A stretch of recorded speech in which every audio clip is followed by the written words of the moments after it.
فلا يتدبرون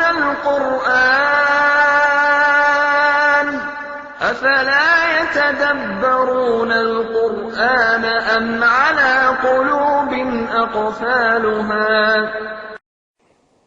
اعوذ باللہ من الشیطان الرجیم بسم اللہ الرحمن الرحیم۔ ہم پچھلی دفعہ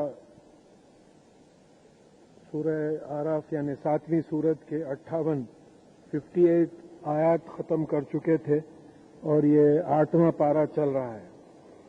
اب یہ 59 سے 59 سے 171 آیات تک یعنی کل 112 آیات میں 6 رسولوں کا واقعہ آیا ہے اور کرونولوجیکل آرڈر ہے، ایک کے بعد ایک جس طریقے سے آئے ہیں۔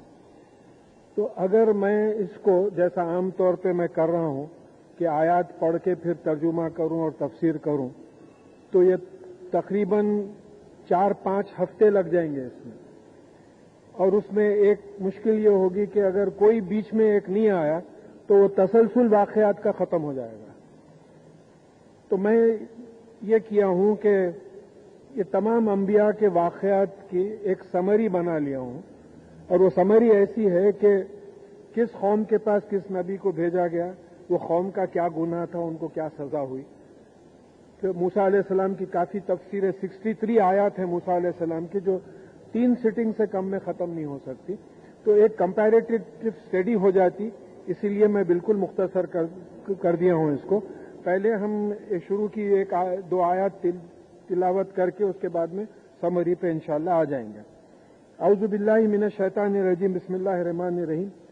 لقد ارسلنا نوحا الى قومه فقال یا قوم اعبدوا اللہ ما لکم من الہ غیرہ انی اخاف علیکم عذاب یوم عظیم۔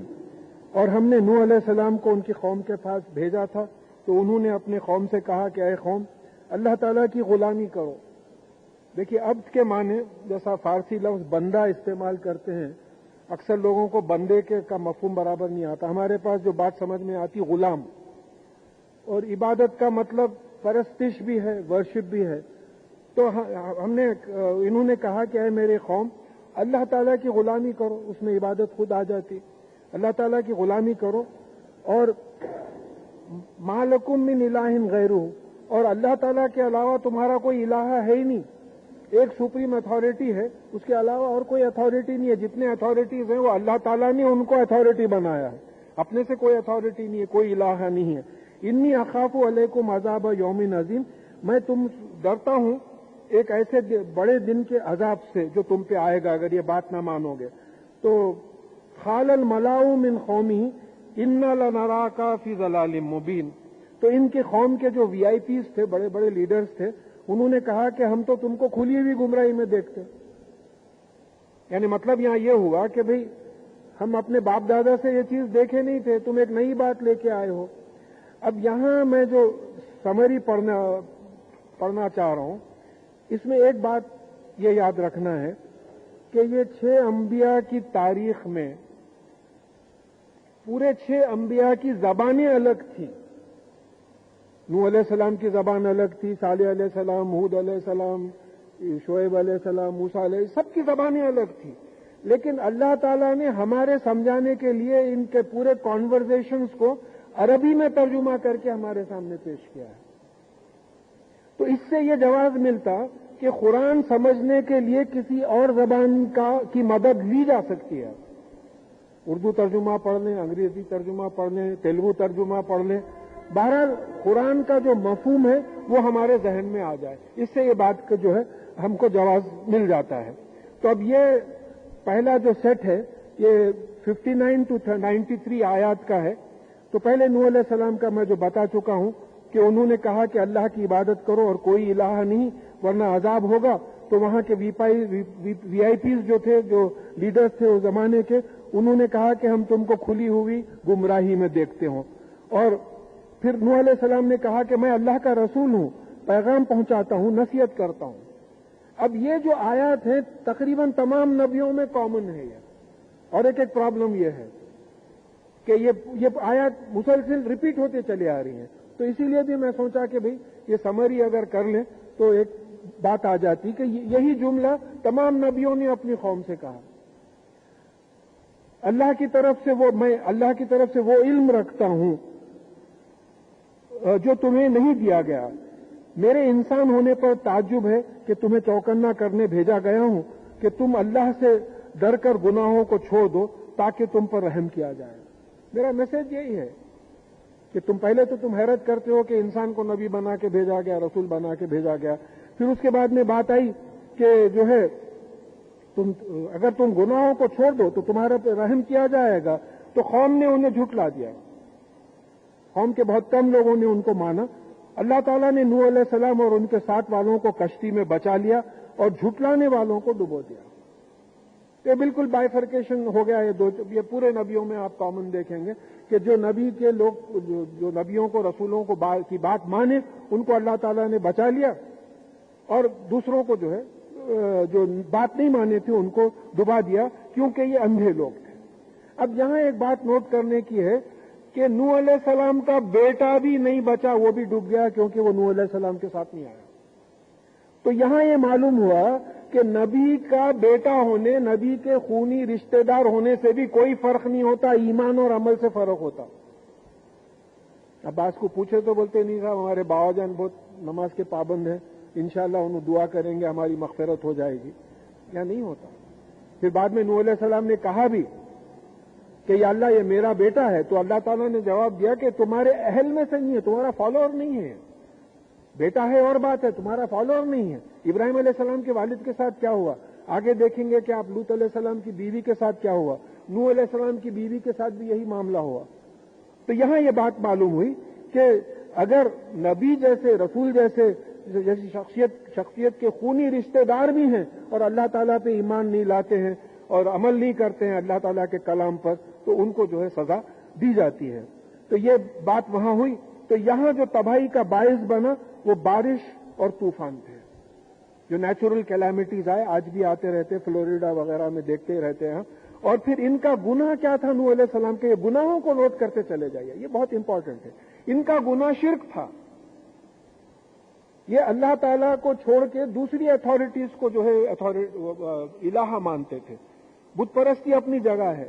دیکھیے آج بت پرستی ممکن ہے یہاں مل جائے آپ کو, دوسری جگہوں پہ جو ہمارے الہ بنے ہوئے ہیں وہ میٹیریلسٹک چیزیں ہیں. نعوذ باللہ دنیا کو الہ بنا رکھا ہے, دنیا کو جو ہے آخرت سے زیادہ جو ہے ترجیح دی جا رہی ہے. تو یہ چیز ہم سمجھنا ہے کہ جیسا سورہ کہف میں انشاءاللہ پڑھیں گے, دو ساتھیوں کا جہاں واقعہ آیا ہے کہ اس نے اب پورا اپنا بھروسہ اپنی جماعت پہ, اپنے فالوئنگ پر اور اپنے میٹیریل پوزیشنز پہ, اپنی جائیداد پہ کیا تھا. تو بعد میں پچھتا کے بولتا کہ کاش کہ میں نے شرک نہ کیا ہوتا. وہاں شرک کیا تھی؟ کوئی بت پرستی نہیں ہوئی تھی. وہاں شرک یہی تھا کہ اس نے اللہ تعالیٰ کو چھوڑ کر اپنے باغات پر, اپنی جائیداد پر اور اپنی فالوئنگ پہ جو ہے اس نے ٹھیکہ بنا لیا تھا. تو یہ آج کل کے زمانے کا شرک یہ ہے جو سورہ کہف میں انشاءاللہ ہم پڑھیں گے. پھر دوسرے نبی ہود علیہ السلام قوم عاد کے پاس بھیجے گئے. یہ کرونولوجیکل آرڈر یہ ایک ہی جگہ آیا ہے. سورۃ الاعراف میں ہی کرونولوجیکل آرڈر آیا ہے, دوسری جگہ سیکوینس بدلا ہے. کبھی ابراہیم علیہ السلام کا ذکر آ گیا, اس کے بعد میں نوح علیہ السلام کا ذکر آیا, حالانکہ ابراہیم علیہ السلام نوح علیہ السلام کے بعد آئے ہیں. تو یہ یہاں کرونولوجیکل آرڈر ہے.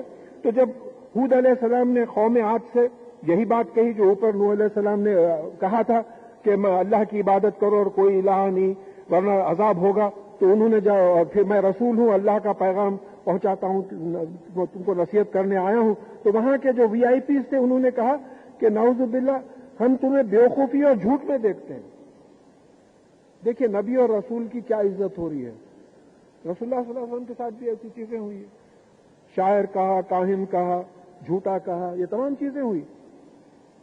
تو ہم اگر ایسا کوئی ہم کو بول دیں تو ہو سکتا ہے کہ ہم یہ درس کا سلسلہ ہی ختم کر دیں. یہ ان لوگوں کی شان تھی کہ ایسے اعتراضات کو جو ہے وہ برداشت کرتے تھے. تو انہوں نے ہود علیہ السلام کی قوم نے کہا کہ ہم تمہیں بیوقوفی اور جھوٹ میں دیکھتے ہیں.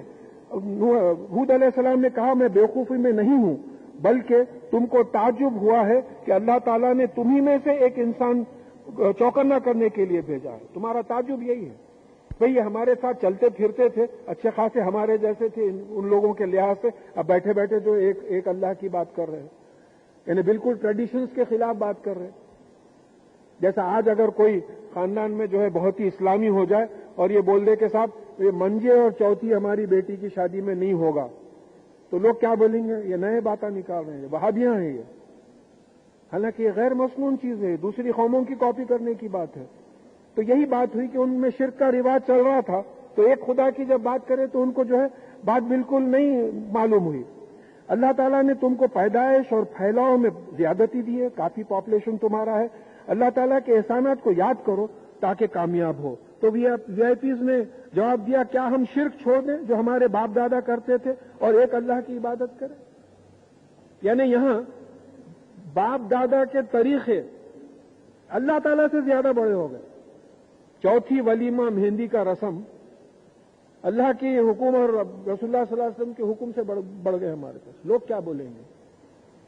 دیکھیں ان چیزوں سے میں سمری اس لیے سنا رہا ہوں کہ کمپیریٹیولی دیکھیں یہ قوموں کی تباہی کس لیے آئی تھی، اور یہ تمام چیزیں ہم لوگوں میں موجود ہیں. ہم شیروانی پہننا ہم سمجھتے کہ اسلام ہے. کیا رسول اللہ صلی اللہ علیہ وسلم شیروانی پہنے تھے؟ یا سعودی عربیہ میں کوئی لوگ لباس اپنا اپنا بس ستر پوشی ہو.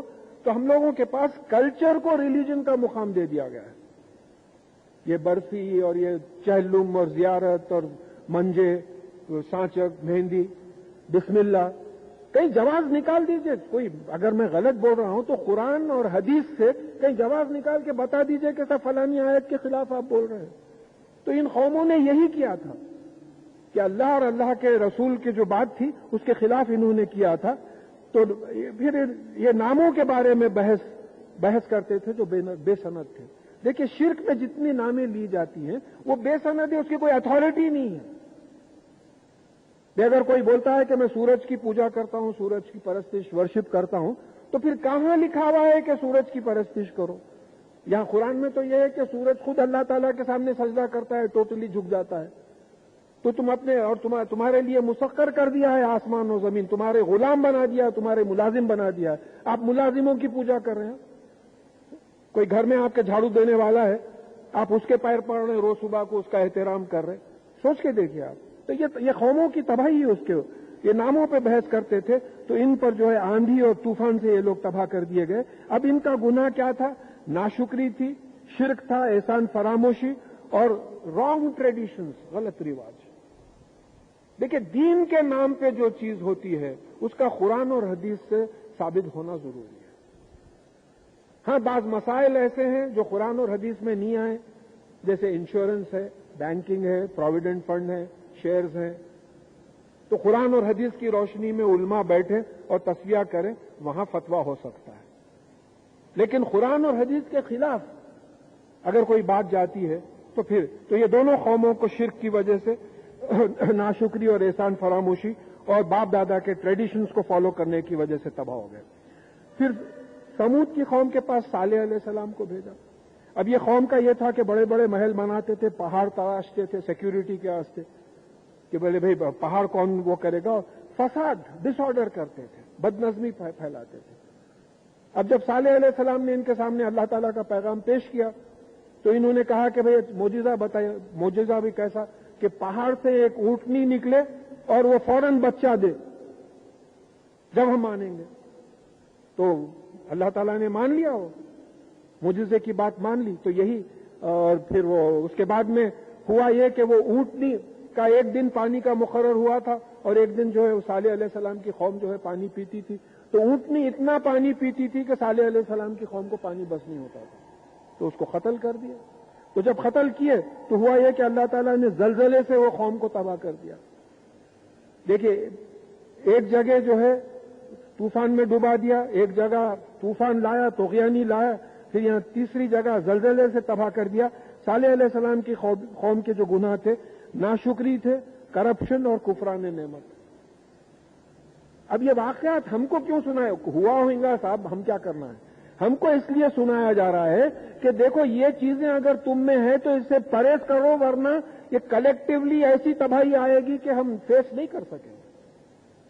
جو چوطرف دیکھ رہے ہیں سونامی وغیرہ جو ہے، فلڈز آ رہے ہیں ادھر ادھر، ارتھکویکس ہو رہے ہیں، یہ جو چوطرف تباہی چل رہی ہے، اس سے بھی اگر ہم سبق نہ لیں تو پھر ہماری بدقسمتی ہے۔ اس کے بعد میں چوتھے نبی کا جو ذکر آیا ہے لوط علیہ السلام کے۔ اب لوط علیہ السلام ابراہیم علیہ السلام کے بھتیجے تھے۔ اب لوط علیہ السلام کی قوم میں ہومو سیکشولیٹی کامن تھی، یعنی اپنی شہوت پوری کرنے کے لیے مرد مردوں کا استعمال کرتے تھے، عورتوں کا استعمال نہیں کرتے تھے، بیویوں کے بجائے مردوں کے پیچھے چلے جاتے تھے۔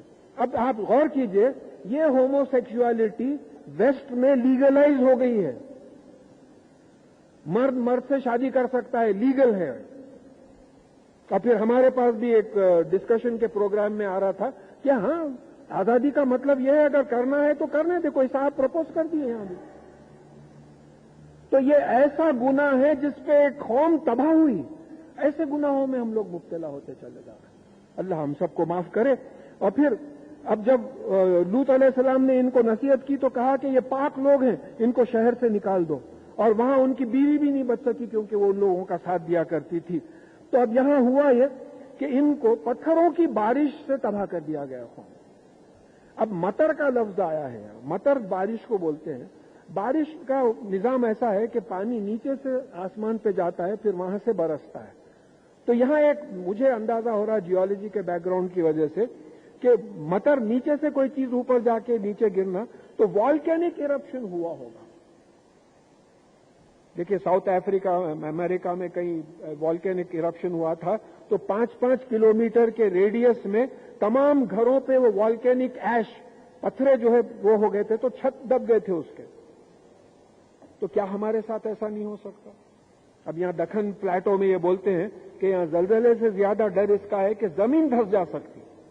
بھائی بیٹھے بیٹھے زمین دھس گئی، اور تھوڑے دن پہلے شروع ہوا تھا، کئی بولیاں ڈیپ ہو گئی تھی، کئی جگہ زمین دھسنے لگی تھی۔ یہ اشارے ہیں اللہ تعالیٰ کے۔ دیکھو تم لوگ بھی یہ چیز کرو گے تو پھر تمہارا بھی یہی معاملہ ہوگا۔ تو پھر ان کا جو وہ تھا یعنی بے حیائی، ان نیچرل قسم کی بے حیائی تھی۔ اب یہاں جو ہے یہ 5ویں نبی شعیب علیہ السلام کی بات آ رہی، یہ بھی ہم میں کامن ہے۔ اب شعیب علیہ السلام کی قوم میں کیا تھا؟ ناپ تول ٹھیک نہیں کرتے تھے، فساد مچاتے تھے، ڈس آرڈر پھیلاتے تھے، کرپشن، اور راستوں پر بیٹھ کر لوگوں کو اللہ تعالیٰ کے راستے سے روکتے تھے۔ اور اللہ تعالیٰ نے ان کو گروتھ، پاپولیشن میں بہت گروتھ دی تھی، اور دھمکی دی، یعنی شعیب علیہ السلام اور ان کے ساتھیوں کو انہوں نے دھمکی دی کہ اگر تم ہم کو ٹوکنے لگو گے تو ہم تم کو شہر سے نکال دیں گے، یا تم ہمارے دین پر واپس آ جاؤ۔ لہذا انہوں نے بہت مخالفت کی، تو ہوا یہ کہ ایک زلزلے نے اس قوم کو تباہ کر دیا۔ آج ناپ تول میں کمی نہیں ہے ہمارے پاس، بزنس میں بٹے بازی نہیں ہے ہمارے پاس۔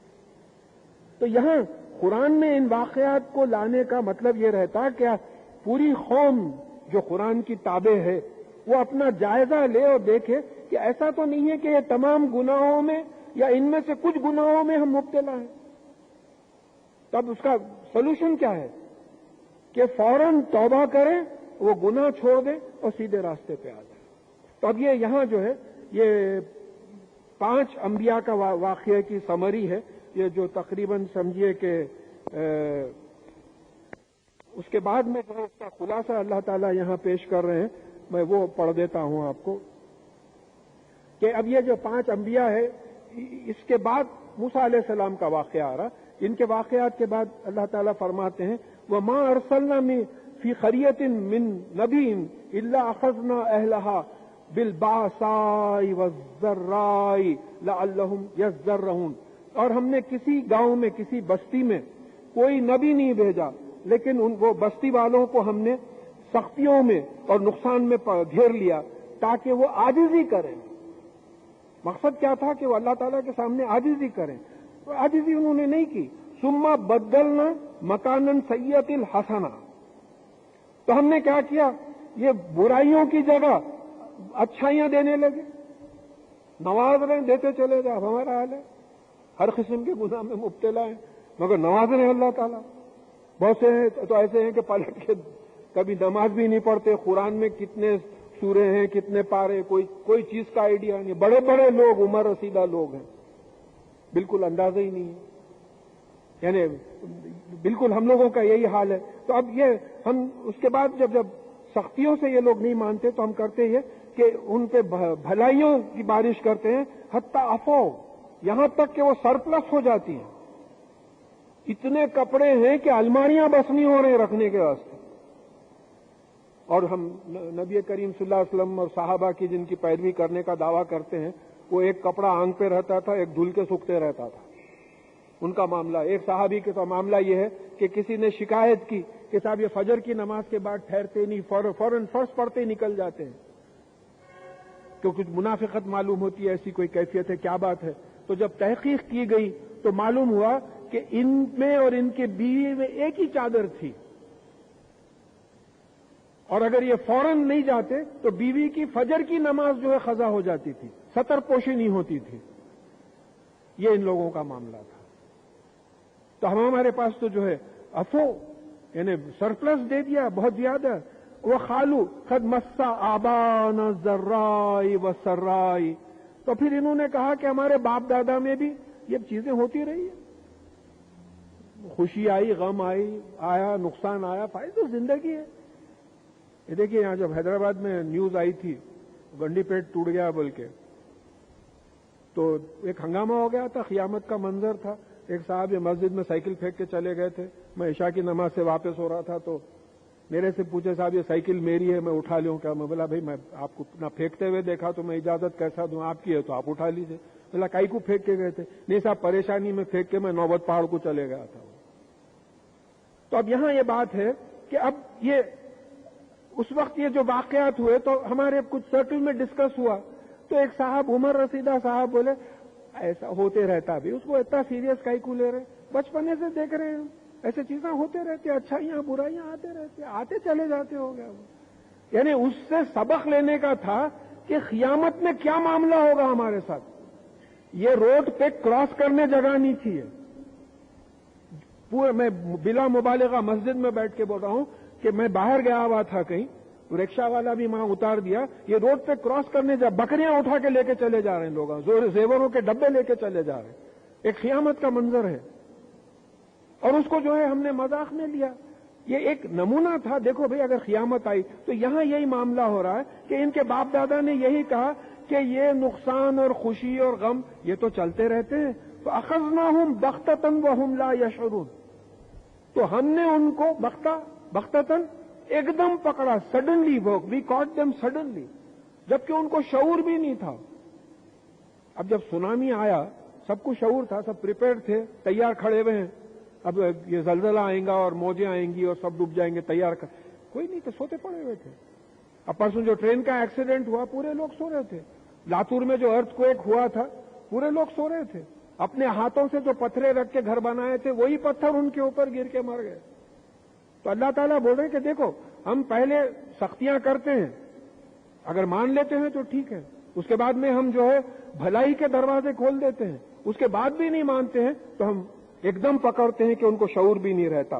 وَلَوْ أَنَّ أَهْلَ الْقُرَىٰ آمَنُوا وَاتَّقُوا لَفَتَحْنَا عَلَيْهِمْ بَرَكَاتٍ مِّنَ السَّمَاءِ وَالْأَرْضِ وَلَٰكِن كَذَّبُوا فَأَخَذْنَاهُمْ بِمَا كَانُوا يَكْسِبُونَ. اور اگر یہ گاؤں والے ایمان لاتے، اللہ سے ڈر کے گناہوں سے بچتے اور نیک اعمال کرتے تو ہم ان کے اوپر آسمان اور زمین سے برکات کے دروازے کھول دیتے. برکت کس کو بولتے؟ کسی چیز، اچھی چیز میں بڑھوتری کرنا. برکت کے معنی ہے اچھی چیز میں بڑھوتری کرنا، اس میں نشو نما پیدا کرنا، ڈیولپ کرنا اس چیز کو. اگر یہ مان لیتے تو ہم ان قوموں کو جو ہے بڑا ڈیولپ کرتے تھے. لہذا یہ بات ثابت ہے کہ رسول اللہ صلی اللہ علیہ وسلم کے زمانے میں وہ غلام جو ایمان لائے تھے کئی جگہ کے گورنر بنائے گئے، کئی جگہ کے گورنر بنائے گئے. اللہ تعالیٰ نے دنیا بھی کھول دی ان کے اوپر، لیکن انہوں نے ہماری آیتوں کو جھٹلا دیا. مطلب کیا ہوا کہ نہ دل سے مانے اور نہ اس پہ عمل کیا، تو پھر ہم نے ان کو ان کی کمائی کی وجہ سے پکڑ لیا، سزا میں پکڑ لیا. آمنا اہل القریٰ ان یاتیہم باسنا بیاتن وہم نائمون. تو یہ شہر والے، اس میں ہم بھی مخاطب ہیں، کیا یہ شہر والے اس بات سے امن میں ہیں کہ ان پہ ہمارا عذاب آئے جبکہ وہ رات میں سو رہے ہوں یا دوپہر میں سو رہے ہوں؟ دوپہر میں تھک کے سو گئے، کس کو معلوم کب عذاب آئے گا؟ نہیں بول سکتے آپ۔ ارتھکویک ہے، ایک جھٹکا ہے، کبھی بھی آ سکتا ہے، طوفان کبھی بھی آ سکتا ہے، اللہ تعالیٰ کی مرضی ہے سب۔ اب آمن اہل القری ان یاتیہم باسنا ضحی وہم یلعبون، کیا یہ بستی والے اس بات سے بے فکر ہیں کہ ہمارا عذاب صبح صبح آ جائے، یا جو ہے وہ جو کھیل میں مشغول ہیں، ویسٹ انڈیز ورسز آسٹریلیا دیکھ رہے، آخری سین ریکارڈڈ ہے، چلو قصہ ہو گیا، کھیل میں مبتلا ہے، کھیل رہے ہیں، کرکٹ میچ چل رہا، زبردست رانجی ٹرافی کا میچ ہو رہا، دیکھ رہے ہیں۔ تو اللہ تعالیٰ بتا رہے ہیں کہ دیکھو یہ تباہی آنے کے وقت ہم پہلے انفارم کب کرتے؟ رسول کو بھیج کے انفارم کر دیتے علیہ الصلوۃ والسلام۔ لیکن جب کوئی تباہی آتی ہے تو انفارمیشن نہیں رہتا ہو، کیسی تباہی آئی؟ دیکھیے باہر کا چھوڑیے، ہمارا ہی برین ہیمریج ہو جائے، ہمارا ہی کارڈیاک اریسٹ ہو جائے، ہم کو پیرالسس ہو جائے، کیا کریں گے؟ اپنے ہاتھ میں نہیں ہے۔ قسم کھا کے بول سکتے ہیں کہ نہ صحت اپنے ہاتھ میں ہے، نہ بیماری اپنے ہاتھ میں ہے۔ اگر کوئی بولتا نہیں صاحب میرے ہاتھ میں ہے تو واقعی دل والا بولیں گے اس کو، تو یہ کبھی بھی آ سکتا ہے۔ آپ آمنو مکر اللہ، کیا یہ اللہ تعالیٰ کے مکر سے یعنی پلان سے سکون میں ہے؟ دیکھیے اردو میں مکر کے بڑے غلط معنی لے لیے گئے، مکر کے جو ہے بری پلاننگ کے بارے میں اللہ تعالیٰ اپنے آپ کو خیر الماکرین بول رہے ہیں۔ یہ غلطیاں ہوئی ہمارے سے، بعض اوقات ترجموں میں بھی یہ بات آ گئی ہے۔ مکر کا مطلب پلان کرنا، کہ اللہ تعالیٰ کے پلان سے یہ لوگ جو ہے امن میں ہیں۔ فل یا منو مکر اللہ الا القوم الخاسرون، اور اللہ تعالیٰ کے پلان سے وہی لوگ جو ہے امن میں سمجھتے ہیں اپنے آپ کو جو نقصان اٹھانے والے ہیں، یہی لوگ سمجھتے ہیں یار چھوڑو کہاں سے آتا بنے۔ اب جیسا کوئی صاحب بولے کیا حضرت آپ پڑھے لکھے ہو کہ گنڈی پیٹ کیسا ٹوٹیں گا، کہتے اسی وقت بحث ہوئی تھی گنڈی پیٹ کیسا ٹوٹیں گا۔ اجی حضرت پوری ایک ہمالین پہاڑوں نکل جائیں گے تو گنڈی پیٹ کی کیا حیثیت ہے؟ تو یہ بات سمجھنا ہے کہ کبھی بھی اللہ تعالیٰ جو ہے لاتے ہیں تو اللہ تعالیٰ کے پلان سے جو امن میں سمجھتے اپنے آپ کو وہی نقصان اٹھانے والے ہیں۔ اولم یہدی للذین یرثون الارض من بعد اہلھا ان لو نشاء اصبناہم بذنوبہم، تو وہ لوگ جو ان گاؤں کی تباہی کے بعد ان شہروں میں آباد ہوئے، زمین پہ آباد ہوئے، کیا ان لوگوں کو ہدایت نہیں ہوئی؟ کیا یہ لوگ صحیح راستہ نہیں دیکھے اس سے کہ اگر اللہ تعالیٰ چاہے تو ان کے گناہوں کی وجہ سے ان کو بھی سزا دے؟ کیا آج اللہ تعالیٰ ہم کو سزا نہیں دے سکتا؟ اللہ تعالیٰ حلیم ہے، درگزر کرتے، ٹائم دیتے کریکٹ کرنے کے واسطے، عفو ہیں، غفور ہیں، معاف کر دیتے ہیں۔ ایسا نہیں ہے کہ ان کو قدرت نہیں ہے، کبھی بھی جو ہے وہ ہم کو سزا دے سکتے ہیں۔ وَنَطْبَعُ عَلَىٰ قُلُوبِهِمْ فَهُمْ لَا يَسْمَعُونَ، اور ہم ان کے دل و دماغ پہ اگر ہم قفل ڈال دیں، سیل کر دیں تو وہ سن نہ سکے۔ اب یہ دیکھیں بڑی ایک سائنٹیفک بات آ رہی ہے کہ دل و دماغ کو سیل کرنا اور سن نہیں سکنا کیا مطلب ہوا؟ خلق کا مطلب عام طور پہ جو پرانے ترجمے ہیں خلق کا مطلب جو ہے دل کر دیے ہیں۔ لہم قلوب ما یفقہون بہا، کئی جگہ پہ یہ بات آئی ہے کہ ان کے دل ہیں جس سے یہ سوچتے نہیں۔ ہم کو معلوم ہے، میڈیکلی اسٹیبلش بات ہے کہ ہم دل سے نہیں سوچتے، دماغ سے سوچتے۔ یہی قلب سے انقلاب ہے، حرکت میں رہنا۔ تو اب یہ بات یہاں دل و دماغ کا سینس، کیونکہ دل تو اسٹیبلشڈ ہے کہ پمپنگ مشین ہے جو بلڈ کو جو ہے سرکولیٹ کرتا ہے، دماغ کو بھی بلڈ پمپ کرنے والا یہی دل ہے، دل و دماغ کا یہ توازن ہے۔ تو یہاں اب دماغ میں ایک آپٹک نرو ہے جس کی وجہ سے آپٹک نرو اگر ڈیمیج ہو گئی تو دکھتا نہیں آدمی کو۔ ایک آڈیو نرو ہے، اگر وہ سننے کی نرو ڈیمیج ہو گئی تو سنے نہیں آتا، بہرے ہو جاتے، تو آپ کو پتا بھی نہیں چلے گا۔ اللہ تعالیٰ اگر چاہیں تو آپ کی سننے والی نرو جو دماغ میں اس کو سیل کر دیں، چلیے آپ کو کچھ بھی نہیں سنے آ رہا، بیٹھے بیٹھے بہرے ہو گئے، بیٹھے بیٹھے اندھے ہو گئے، آپٹک نرو ڈیمیج ہو گئی، کچھ نہیں کر سکتے، آپریشن بھی کرنا مشکل ہے۔ یہاں تو نہیں ہوتا جہاں تک مجھے معلوم ہے، کیونکہ بعض لوگوں کے ایسے کیسز ہوئے ہیں، یہاں تو نہیں ہوتا۔ تو کیا اللہ تعالیٰ ایسا نہیں کر سکتے کہ وہ سن نہ سکے؟ تلک القری نقص علیک من انبائہا، یہ وہ شہر ہیں جن کی خبریں ہم تم کو پڑھ کے سناتے ہیں۔ یہ تمام شہروں کی خبریں ہم جو ہے پڑھ کے سناتے ہیں۔ وَلَقَدْ جَاءَتْهُمْ رُسُولُهُمْ بِالْبَيِّنَاتِ، ان کے پاس ان کے رسول آئے کھلی ہوئی نشانیاں لے کر. ہمارے پاس بھی ہمارے رسول آئے, محمد صلی اللہ علیہ وسلم آئے, کھلی ہوئی نشانیاں لے کے آئے. شق القمر ہے, بدر احد وغیرہ میں جو ہے فرشتوں سے مدد کی گئی ہے. یہ تمام چیزیں جو ہے معجزات بھی ہیں, قرآن بھی ہے, قرآن کو بھی معجزہ کہا گیا. تو ہمارے پاس بھی محمد صلی اللہ علیہ وسلم آئے, کھلی ہوئی نشانیاں قرآن لے کے آئے. فما كانوا ليؤمنوا بما كذبوا من قبل, لیکن انہوں نے اس پہ ایمان نہیں لایا جس کو پہلے وہ جھٹلا چکے تھے. یعنی نبی اور رسول آنے کے باوجود انہوں نے ایمان نہیں لایا. کذالک یطبع اللہ علی قلوب الکافرین, اس طریقے سے اللہ تعالیٰ کافروں کے دل و دماغ پر خفل ڈال دیتا ہے, سیل کر دیتا ہے. اب یہ سزا کے طور پہ ہو رہا ہے, ایک کھلی ہوئی چیز آ رہی ہے, آپ اس کو مان ہی نہیں رہے, تو اللہ تعالیٰ نے جو ہے ان کے دل و دماغ کو سیل کر دیا. وما وجدنا لأکثرهم من عہد, اور ہم نے ان میں سے اکثر کو وعدے کا پابند ہم نے نہیں پایا, اکثر کو ان میں وعدے کا پابند نہیں پایا. وَإِن وَجَدْنَا أَكْثَرَهُمُ الْفَاسِقِينَ, اور ہم نے ان میں سے اکثر میجورٹی کو فاسق پایا, یعنی حد سے نکلنے والے نافرمان پایا ان لوگوں کو. تو یہاں جو ہے اس کی یہ سمری ختم ہوئی. پھر موسیٰ علیہ السلام کا واقعہ چل رہا ہے.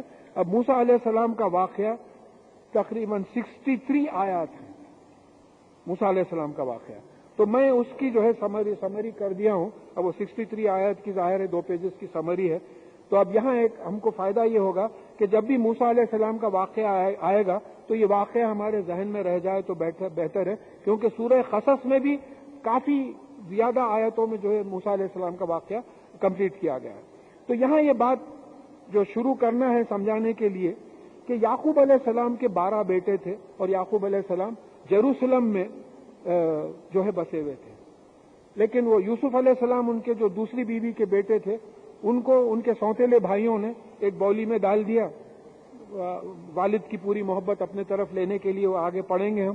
تو وہاں کوئی ایک کاروان آیا, وہ یوسف علیہ السلام کو اٹھا کے لے کے گیا اور مصر میں بیچ دیا. پھر مصر سے یوسف علیہ السلام کو جو ہے انچارج بنایا گیا ویئر ہاؤسز وغیرہ کا. تو ان کے سوتیلے بھائی آتے تھے, تو بعد میں وہ بات کھلی اور پھر وہ بھائیوں کو معاف کیے. تو یعقوب علیہ السلام, ان کی بیوی اور یہ بھائیوں کو جو ہے انہوں نے مصر کو بلا لیا. اس طریقے سے یروشلم سے ایجپٹ شفٹ ہو گئے. یعقوب علیہ السلام کے 12 بیٹے جو یروشلم میں تھے وہ ایجپٹ میں شفٹ ہو گئے. اب یوسف علیہ السلام کا بڑا زبردست مقام ہو گیا تھا, اس کی وجہ سے یہ 12 بیٹوں کی بڑی قدر ہوتی تھی. مگر ہوا یہ کہ آہستہ آہستہ آہستہ آہستہ ان لوگوں میں زوال آیا اور یہ لیبر کلاس بن گئے, وہاں مزدور طبقہ بن گئے. بنی اسرائیل جو ہے یعقوب علیہ السلام کا لقب ہے. تو یعقوب علیہ السلام کے جو 11 بیٹے جو بچے ہوئے تھے, یہ ان کی جو اولاد ہوئی یہ وہاں پست اقوام جس کو بولتے ہیں, جیسا ہمارے پاس کام کرنے والے قوم ہوتی ہے اس طریقے سے جو ہے ان کو یہ یعنی لیبر کلاس بن گئے. تو اب اللہ تعالیٰ چاہتے تھے کہ ان کو وہاں سے وہاں جو ہے فرعون جیسا یہاں نظام ایک فیملی چلتی تھی, وہاں فرعون کی فیملی چلتی تھی, رامسس جس کا نام تھا وہ زمانے میں. تو اس زمانے میں ایک حکم نکلا تھا جس کا علماء میں کچھ اختلاف ہے. دیکھیے حکم یہ تھا کہ وہاں بنی اسرائیل کے مرد بچوں کو قتل کر دیا جاتا تھا, جہاں تک مجھے یاد ہے آلٹرنیٹ ایئرز, اور لڑکیوں کو زندہ چھوڑا جاتا تھا. تو اب یہاں ایک انٹرپریٹیشن یہ دیا گیا ہے کہ ان کی پاپولیشن کو کم کرنے, ان کی آبادی کو کم کرنے ایسا کیا گیا. کچھ علماء کا یہ خیال ہے کہ فرعون نے خواب میں دیکھا تھا کہ بنی اسرائیل کا ایک بیٹا ان کی بادشاہت کا تختہ پلٹ رہا ہے, تو وہ حکم لگا دیا کہ بھئی جو بنی اسرائیل کا مرد بچہ پیدا ہو اس کو قتل کر دیا جائے. تو یہاں اب جو بھی بات ہے, اب ان حالات میں موسیٰ علیہ السلام کی پیدائش ہوئی. تو جب موسیٰ علیہ السلام کی پیدائش ہوئی تو اللہ تعالیٰ نے موسیٰ علیہ السلام کی والدہ کو وحی کی. حالانکہ ان کے والدہ نبی نہیں تھے, پیغمبر نہیں تھے, تو معلوم ہوتا ہے کہ نبیوں سے ہٹ کے, رسولوں سے ہٹ کے بھی اللہ تعالیٰ وحی کرتے ہیں, جیسا شہد کی مکھی کو وحی کی.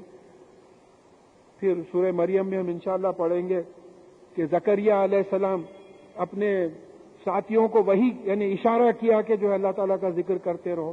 تو وحی کا مطلب اشارے کا ہوتا, یعنی کوئی بات دل میں ڈالنا. تو انہوں نے, اللہ تعالیٰ نے موسیٰ علیہ السلام کی والدہ کو یہ وحی کی کہ اس بچے کو ایک صندوق میں ڈالو اور صندوق کو الیم میں ڈال دو. یہ لفظ یاد رکھیے آپ. یم جو ہے ریور کو بولتے, فلوئنگ واٹر, جیسا موسیٰ ندی ہے آپ اس کو یم بولیں گے, flowing water, flowing in one direction. اور بحر سمندر کو بولتے, وہ فلوئنگ واٹر نہیں رہتا. جو سمندر دیکھیں آتے ویز مارتے چلے جاتے آتے, ایک بن جیسا گنڈی پیٹ ہے یا حسین ساگر ہے, تالاب بولیں گے لیکن یہی بڑے اسکیل پہ, وہ کوئی ڈائریکشن میں بہتا نہیں, ہو پانی وہیں کا وہیں رہتا. تو اب یہاں ہسٹوریکلی یہ بات ثابت ہو چکی ہے کہ موسیٰ علیہ السلام کو دریائے نیل میں ڈال دیا گیا, ریور نائل جو ہے اس میں ڈال دیا گیا. اور پھر اس کے بعد میں اللہ تعالیٰ نے وہی ان کی والدہ کو یہ بھی بتایا کہ دیکھو فرعون جو میرا بھی اور ان کا بھی دشمن ہے, ان کو اٹھا لے گا اور ان کی پرورش وہاں شہنشاہوں شہزادوں کی طرح ہوگی. اب یہاں ایک چیز نوٹ کیجئے, جس دشمن کی خاطر کئی معصوم بنی اسرائیل کے بچوں کا قتل ہوا, اللہ تعالیٰ اسی دشمن کو شہنشاہوں کی زندگی فرعون کے دربار میں گزروانے لگا رہے ہیں. یہ شان ہے. اور یہ بچوں کے مرنے کے بارے میں بھی کہا کہ اس میں فرعون کی طرف سے آزمائش نہیں تھی, یہ ہماری طرف سے تمہاری آزمائش. فرعون تو مکھی نہیں مار سکتا, مچھر نہیں مار سکتا.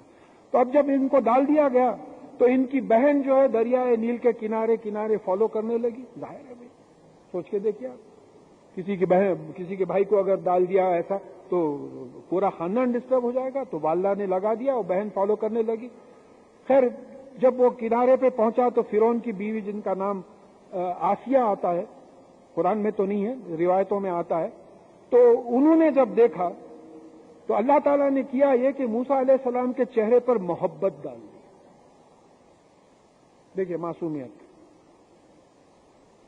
یہ الگ معصومیت رہتی ہے, بڑوں میں بہت کم میں رہتی معصومیت, تو ایک محبت ڈال دی. تو اب معلوم ہوا کہ جو اٹریکٹو چہرے رہتے ہیں وہ بھی اللہ تعالیٰ کی گفٹ ہے. یہ چلتے چلتے یہ سب چیزیں نوٹ کرنا ہے ہمارے کو, کہ محبت ڈال دی, ایسی محبت کے دشمن بھی پگھل گیا. اب آسیہ جو تھی پھر جن کو جنت کی بشارت دی گئی ہے قرآن میں, تو انہوں نے فرعون سے کہا کہ بھائی بڑا پیارا بچہ ہے, ہم اس کو پال لیں گے, یہ ہمارے کوئی نہ کوئی کام آ جائے گا, یا ہم اس کو بیٹا بنا لیں گے. لیکن اس وقت سے اڈاپشن کی ممانعت آئی ہے. سورہ یوسف میں بھی بات معلوم ہو گئی کہ اڈاپٹڈ سن پہ نیت بدل گئی زلیخا کی, اور یہاں بھی جو ہے یہ ریوولٹ کیے تھے موسیٰ علیہ السلام فرعون کے خلاف. تو بہرحال انہوں نے اٹھا لیا. اب ان کا یہ ہوگا کہ یہ کسی کا دودھ پیتے ہی نہیں. اب بڑے پریشان ہو گئے, اتنی محبت, اتنا معصوم بچہ دودھ نہیں پیتا. تو یہ بہن, یعنی معلوم ہوتا ہے کہ دربار میں آنا جانا تھا, یہ بہن نے کہا کہ بھئی میں تم کو ایک گھر بتاتی ہوں جہاں ان کے دودھ پینے کا بڑا انتظام اچھا ہوگا اور بڑی اچھی دیکھ بھال کرتے ہیں. تو خیر ان لوگوں نے بھیج دیا ان کے ساتھ, تو وہ اپنی پھر ماں کا دودھ پینے لگے. یہ ہے شان اللہ تعالیٰ کی. تو ماں کا دودھ پینے کے لیے ماں کے پاس چلے جاتے اور محل میں شہنشاہوں کی زندگی گزارتے. یہ کون ہے جو فرعون کے ڈاؤن فال کے ذمہ دار ہوں گے, فرعون کی موت کے, فرعون کی تباہی کے جو ذمہ دار ہوں گے, ان کو فرعون اور اس کی بیوی شہنشاہوں کی طرح پال رہے ہیں. یہ قدرت ہے خدا کی. ہم لوگ لوہے کے دروازے بنا لیتے ڈر کے, اللہ سے ڈرنے کے بجائے وہ لاٹھیوں سے, بھینسوں سے, اس سے ایسی چیزیں کرتے ہیں. تو یہ ہے اللہ تعالیٰ کی شان. پھر اس کے بعد میں اب یہ ہوا یہ کہ جب یہ جوان ہوئے, قرآن میں بھی بڑا شارٹ کٹ بتایا گیا ہے, تفصیل جتنی امپورٹنٹ ہے وہی بتائی جاتی. یہ بڑے فرعون کے دربار میں بڑے ہوئے, ایک دن شہر میں نکلے. ان کی قوم کا بنی اسرائیل کوئی مصری سے لڑ رہا تھا, تو بنی اسرائیل کا آدمی ان کو پکارا مدد کے لیے. یہ مدد کے لیے گئے اور پھر وہاں وہ ایک گھوسا مارا, وہ نہیں معلوم کدھر پڑ گیا, وہ مصری جو تھا مر گیا. خیر انہوں نے فوراً اللہ تعالیٰ سے مغفرت کی دعا کی, دعا بھی قبول ہو گئی. اس کے بعد میں دوسرے دن پھر نکلے, پھر وہی بنی اسرائیل کا آدمی کسی اور سے لڑ رہا تھا. پھر آپ کو جو ہے بولا کہ دیکھیے میرے کو بچائیے. تو موسیٰ علیہ السلام وہ مصری کو پکڑنے کے بجائے بنی اسرائیل کے آدمی کو پکڑ لیا. تو یہ بنی اسرائیل کا آدمی ایک دم بولا کیا کل تم جس طریقے سے مصری کو قتل کیے تھے اسی طریقے سے مجھ کو قتل کرنے والے ہو. بات معلوم ہو گئی کہ کل کا قتل مصری کا موسیٰ علیہ السلام نے کیا تھا. تو وہاں تو قتل کی سزا قتل تھی. تو بہرحال وہ دربار میں ڈیسائیڈ ہوا کہ موسیٰ علیہ السلام کو قتل کر دیا جائے. تو کوئی ان کے ہمدرد آئے اور آ کے ان سے کہا کہ بھئی آپ کے قتل کا اعلان ہو گیا ہے. تو آپ وہاں سے نکل گئے. نکل کے مدین چلے گئے. اب یہاں ایک ٹیکنیکل پوائنٹ ہے. بھئی ٹھہرے کیوں نہیں؟ اللہ پہ بھروسہ کر کے ٹھہر جانا تھا. ٹھہرے کیوں نہیں؟ اس لیے نہیں ٹھہرے کہ نظام غلط تھا. نظام اللہ تعالیٰ کا نظام نہیں تھا، فرعون کا نظام تھا. فرعون کا نظام غلط تھا، معصوم بچوں کو قتل کر رہا تھا، اتنا غلط نظام تھا. تو یہاں ایک اشارہ ملا کہ غلط نظام میں ایسی حرکت کر سکتے ہیں. جیسا یوسف علیہ السلام اپنے بھائی کو روکنے کے واسطے تھیلی میں جو ہے بادشاہ کا گلاس ڈلا دیا. ابراہیم علیہ السلام تمام بتوں کو توڑنے کے بعد کلاڑی بڑے بت کے ہاتھ میں رکھ دیے. لوگ آ کے پوچھے تو بولے اس سے پوچھو، کلاڑی اس کے ہاتھ میں، حالانکہ توڑے تھے خود. تو یہاں ایک بات، یعنی سچویشن دیکھ کے جو ہے کام کرنے کے لیے یہاں وہ فوراً مدین چلے گئے. اب وہاں مدین جب گئے تو وہاں کسی جگہ پہ بیٹھے ہوئے تھے، دیکھا سب لوگ اپنے جانوروں کو پانی پلا رہے ہیں اور دو لڑکیاں ہیں وہ بھی رکی ہوئی ہیں. تو انہوں نے وہ لڑکیوں سے پوچھا بھئی کیا معاملہ ہے تمہارا، کیوں رکی ہوئی ہے؟ تو بولے وہ جب تک مرد لوگ پانی پلا کے نہیں جاتے ہم نہیں پلا سکتے اپنے جانوروں کو پانی. تو موسیٰ علیہ السلام فوراً اپنے آپ کو آفر کیے اور وہ لڑکیوں کے جانوروں کو پانی پلا کے بھیج دیے. اب وہ تھوڑی دیر کے بعد ان میں سے ایک لڑکی آئی اور انہوں نے کہا کہ بھئی میرے والد آپ سے ملنا چاہ رہے ہیں، مزدوری دینا چاہ رہے ہیں، آپ جو اتنا کام کر رہے ہیں. تو خیر وہ چلے گئے. اب بعض روایتوں میں آیا ہے کہ یہ شعیب علیہ السلام کی بیٹیاں تھیں. روایتوں میں ہے، قرآن سے تو بات ثابت نہیں ہے. تو خیر جب وہاں گئے اور پورا اپنا واقعہ سنا ہے تو انہوں نے کہا کہ وہ لڑکیوں کے والد نے کہا کہ تم یہاں بالکل سیف ہو، کوئی پریشانی کی بات نہیں ہے. البتہ دیکھو ایک چیز ہے، ایک ایگریمنٹ کرتے ہیں، یہ ان بیٹیوں میں سے میں ایک بیٹی کی تمہارے سے شادی کر دیتا ہوں اس شرط پہ کہ تم 8 سال یا 10 سال یہاں میری خدمت کرنا. اب یہاں ایک اور ایک ٹیکنیکل پوائنٹ آ گیا. اب موسیٰ علیہ السلام کو واپس جا کے بنی اسرائیل کو لبریٹ کرنے کا تھا. موسیٰ علیہ السلام کو لیبر کا آئیڈیا نہیں تھا، مزدوری کا، کیونکہ شہنشاہ کے ویسا پڑے تھے وہ. تو یہاں 8-10 سال ان کو لیبرر کی ٹریننگ ہوئی. یہ ہے قرآن. بھئی ایک کار کی فیکٹری ہے، کار کی فیکٹری کا لیبر لیڈر کار کی فیکٹری کا مزدور بننا، ان کو مسئلے معلوم رہتے ہو. دودھ کی فیکٹری کے آدمی کو لا کے آپ کار کی فیکٹری کا لیبر لیڈر بنائے تو اس کو مسئلے نہیں معلوم. ہر چیز دودھ مسکا ملئی سوچتا ہوں. یہ طریقہ ہے. میں لیبر ڈپارٹمنٹ میں 5 سال رہا ہوں تقریباً. تو لیبر لیڈر وہی رہتا جو لیبرز کے مسئلے اچھی طریقے سے سمجھ سکے کہ ان کے مسائل کیا ہے. آپ کسی کو بھی لا کے لیڈر بنا دیں گے. یہ ہے اللہ تعالیٰ کا یہاں حکم کہ ان بٹوین جو بات آ رہی ہے کہ موسیٰ علیہ السلام کو 8-10 سال کی جو ہے ٹریننگ ہوئی لیبر کی. اس کے بعد میں جو ہے آپ وہاں سے نکلے مدت پوری کرنے کے بعد، اور رات کا وقت معلوم ہوتا ہے، کوہ طور کے پاس قریب میں کہیں ٹھہرے. تو فیملی کے ساتھ تھے، سردی کا موسم معلوم ہوتا کہ آپ نے پہاڑ پہ آگ دیکھی اور کہا کہ بھئی میں آگ دیکھ رہا ہوں اور تم لوگ یہیں ٹھہرو، میں جا کے وہاں سے کچھ سیکنے کے لیے آگ لاتا ہوں اور ذرا پتہ بھی معلوم کرتا ہوں کہ یہاں سے جانے کا پتہ کیا ہے. تو پھر اس کے بعد میں آپ جب کوہ طور پہ پہنچے تو جھاڑ میں سے کوئی آگ آ رہی تھی. ایک آواز آئی کہ بھئی میں اللہ ہوں، تم اپنے جوتے اتارو اور تم کو اس کام کے لیے جو ہے یہاں بلایا گیا ہے.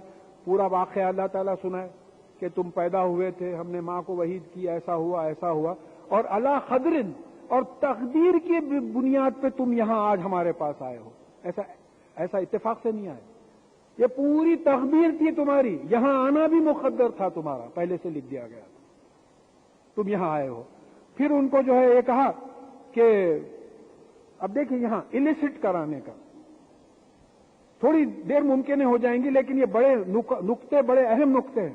اللہ تعالیٰ نے موسیٰ علیہ السلام سے پوچھا کہ یہ عصا جو تمہارے ہاتھ میں جو لکڑی ہے، واکنگ سٹک جس کو بولتے ہیں، یہ کیا ہے تمہارے ہاتھ میں؟ تو بڑے معصومیت سے معصوم پیغمبر بولے یہ لکڑی ہے، میں اپنے جانوروں کے لیے اس سے پتے جھڑاتا ہوں. مطلب یہ ہے کہ شعیب علیہ السلام کے پاس جب رہے تو جانوروں کی حفاظت کرتے تھے، لیبر کلاس تھے، تمام کام کرتے تھے. پتے جھڑاتا ہوں اور کبھی کبھی اس سے ٹیکا بھی لیتا ہوں. اب موسیٰ علیہ السلام کو وہ لکڑی کا جو مقصد سمجھ میں آیا وہ بول دیا معصومیت سے. اللہ تعالیٰ بولے اچھا پھینکو لکڑی، پھینکو. وہ پھینکتے اژدہا بن گیا. تم اس کو معمولی لکڑی سمجھ رہے ہو، یہ اتنے بڑے پیغمبر کا اتنا بڑا معجزہ ہے. بولے ذرا بغل میں ہاتھ ڈالو، نکالو، سفید ہو گیا. وہ اژدہا تو دیکھ کے بھاگ گئے. پھر بلائے اللہ تعالیٰ. تو پھر کہا کہ یہ 2 معجزے ہیں، یہ 2 معجزے ہیں، اور ان کو تم لے کے جو ہے فرعون کے پاس جاؤ. اور موسیٰ علیہ السلام کی اسکیم یہ تھی کہ بنی اسرائیل کو فرعون کے شکنجے سے چھڑانا. فرعون کے لوگ جو مصر کے تھے وہ بنی اسرائیل پہ جو ہے بڑی زبردستی کرتے تھے، تو ان کو آزاد کرانا وہ اسکیم تھی. اب یہ جو معجزے دیے گئے ثبوت نبوت کے واسطے جو ہے کہ بھئی اگر کوئی اب وہ پوچھے کہ بھئی تمہارے پاس کیا ثبوت ہے کہ تم نبی ہو، تو بھئی یہ ثبوت ہے. دیکھیے عیسیٰ علیہ السلام کو بھی معجزے دیے گئے، رسول اللہ صلی اللہ علیہ وسلم کو بھی دیے گئے. ہاں اب یہ رسول اللہ صلی اللہ علیہ وسلم کے بارے میں ایک بات یہ ہے کہ سورہ بنی اسرائیل میں 6 تقاضے تھے، معجزوں کے جو تقاضے تھے ان کی فرمائش کے معجزے نہیں دیے گئے، ورنہ شق القمر ہسٹوریکلی ثابت ہے. یہاں کے ملبار کا بادشاہ کے میموائرز میں لکھا ہوا ہے شق القمر. کیرلا کا جو بادشاہ تھا اس زمانے میں اس کے میموائرز میں لکھا ہوا ہے. ڈاکٹر حمید اللہ صاحب اپنی کتاب میں جو اس کا ریفرنس دیے، اور آپ کو کئی جگہ ریفرنسز اب تو مل جائیں گے اس کے، تو تمام کو معجزے دیے. تو یہ جو ہے ثبوت نبوت کے واسطے دیا گیا. اب یہ فرعون سمجھا کہ بھئی یہ جادو ہے. بولے میرے رب نے بھیجا. تو کہا کہ آپ کا رب کون ہے، آپ کے پالنے والا کون ہے؟ تو میرا پالنے والا وہی ہے جو زمین اور آسمان کو پیدا کیا، بارش دیتا ہے، کھیتی دیتا ہے. اب یہ تو اپنے آپ کو رب سمجھتا تھا، اپنے آپ کو پالنے والا سمجھتا تھا، اپنے آپ کو الہ سمجھتا تھا، یعنی سپریم اتھارٹی سمجھتا تھا، حالانکہ وہ خود دوسری چیزوں کی جو ہے پوجا کرتا تھا، پرستش کرتا تھا. تو اس نے اس کے بعد میں کہا کہ بھئی یہ تو سرئی جادو ہے. تو جادوگروں کو جمع کیا گیا. اب جادوگر جو ہے اپنے اپنے جادو بتانے لگے. بھئی کچھ رسیاں پھینکے اور لاٹھیاں پھینکے، اور لوگوں کو ایسا دکھا کہ یہ رسیاں اور لاٹھیاں ناچ رہی ہیں. دیکھیں قرآن میں جو بات آئی ہے، میرے پاس ریفرنس ہے، اگر کسی کو ہونا ہے تو لے لینا ہے. قرآن میں جو بات آئی ہے، ان کی آنکھوں کو ایسا دکھا جیسے کہ رسیاں اور لاٹھیاں ناچ رہی ہیں. انہوں نے جادوگروں نے لوگوں کے آنکھوں کو دھوکہ دیا. اب لوگ بولیں گے بھئی آنکھوں کو دھوکہ کیسا دیتے تھا؟ سورج مشرق سے نکلتا، مغرب میں غروب ہوتا. حقیقت یہ ہے کہ سورج اپنی جگہ ہے، زمین مغرب سے لے کے مشرق تک گھومتی، الٹی گھومتی، تو ایسا دکھتا جیسا سورج نکل رہا اور غروب ہو رہا. ود ریسپیکٹ ٹو دا ارتھ سورج اپنی جگہ مقیم ہے، زمین گھوم رہی ہے. آپ ایک ٹرین میں بیٹھے ہوئے ہیں، دو بازو ایک ٹرین کھڑی ہے، وہ ٹرین وہ ڈائریکشن میں گئی، آپ سمجھ رہے ہیں آپ کی ٹرین بڑی، ریلیٹیولی آنکھوں کا دھوکہ ہو گیا.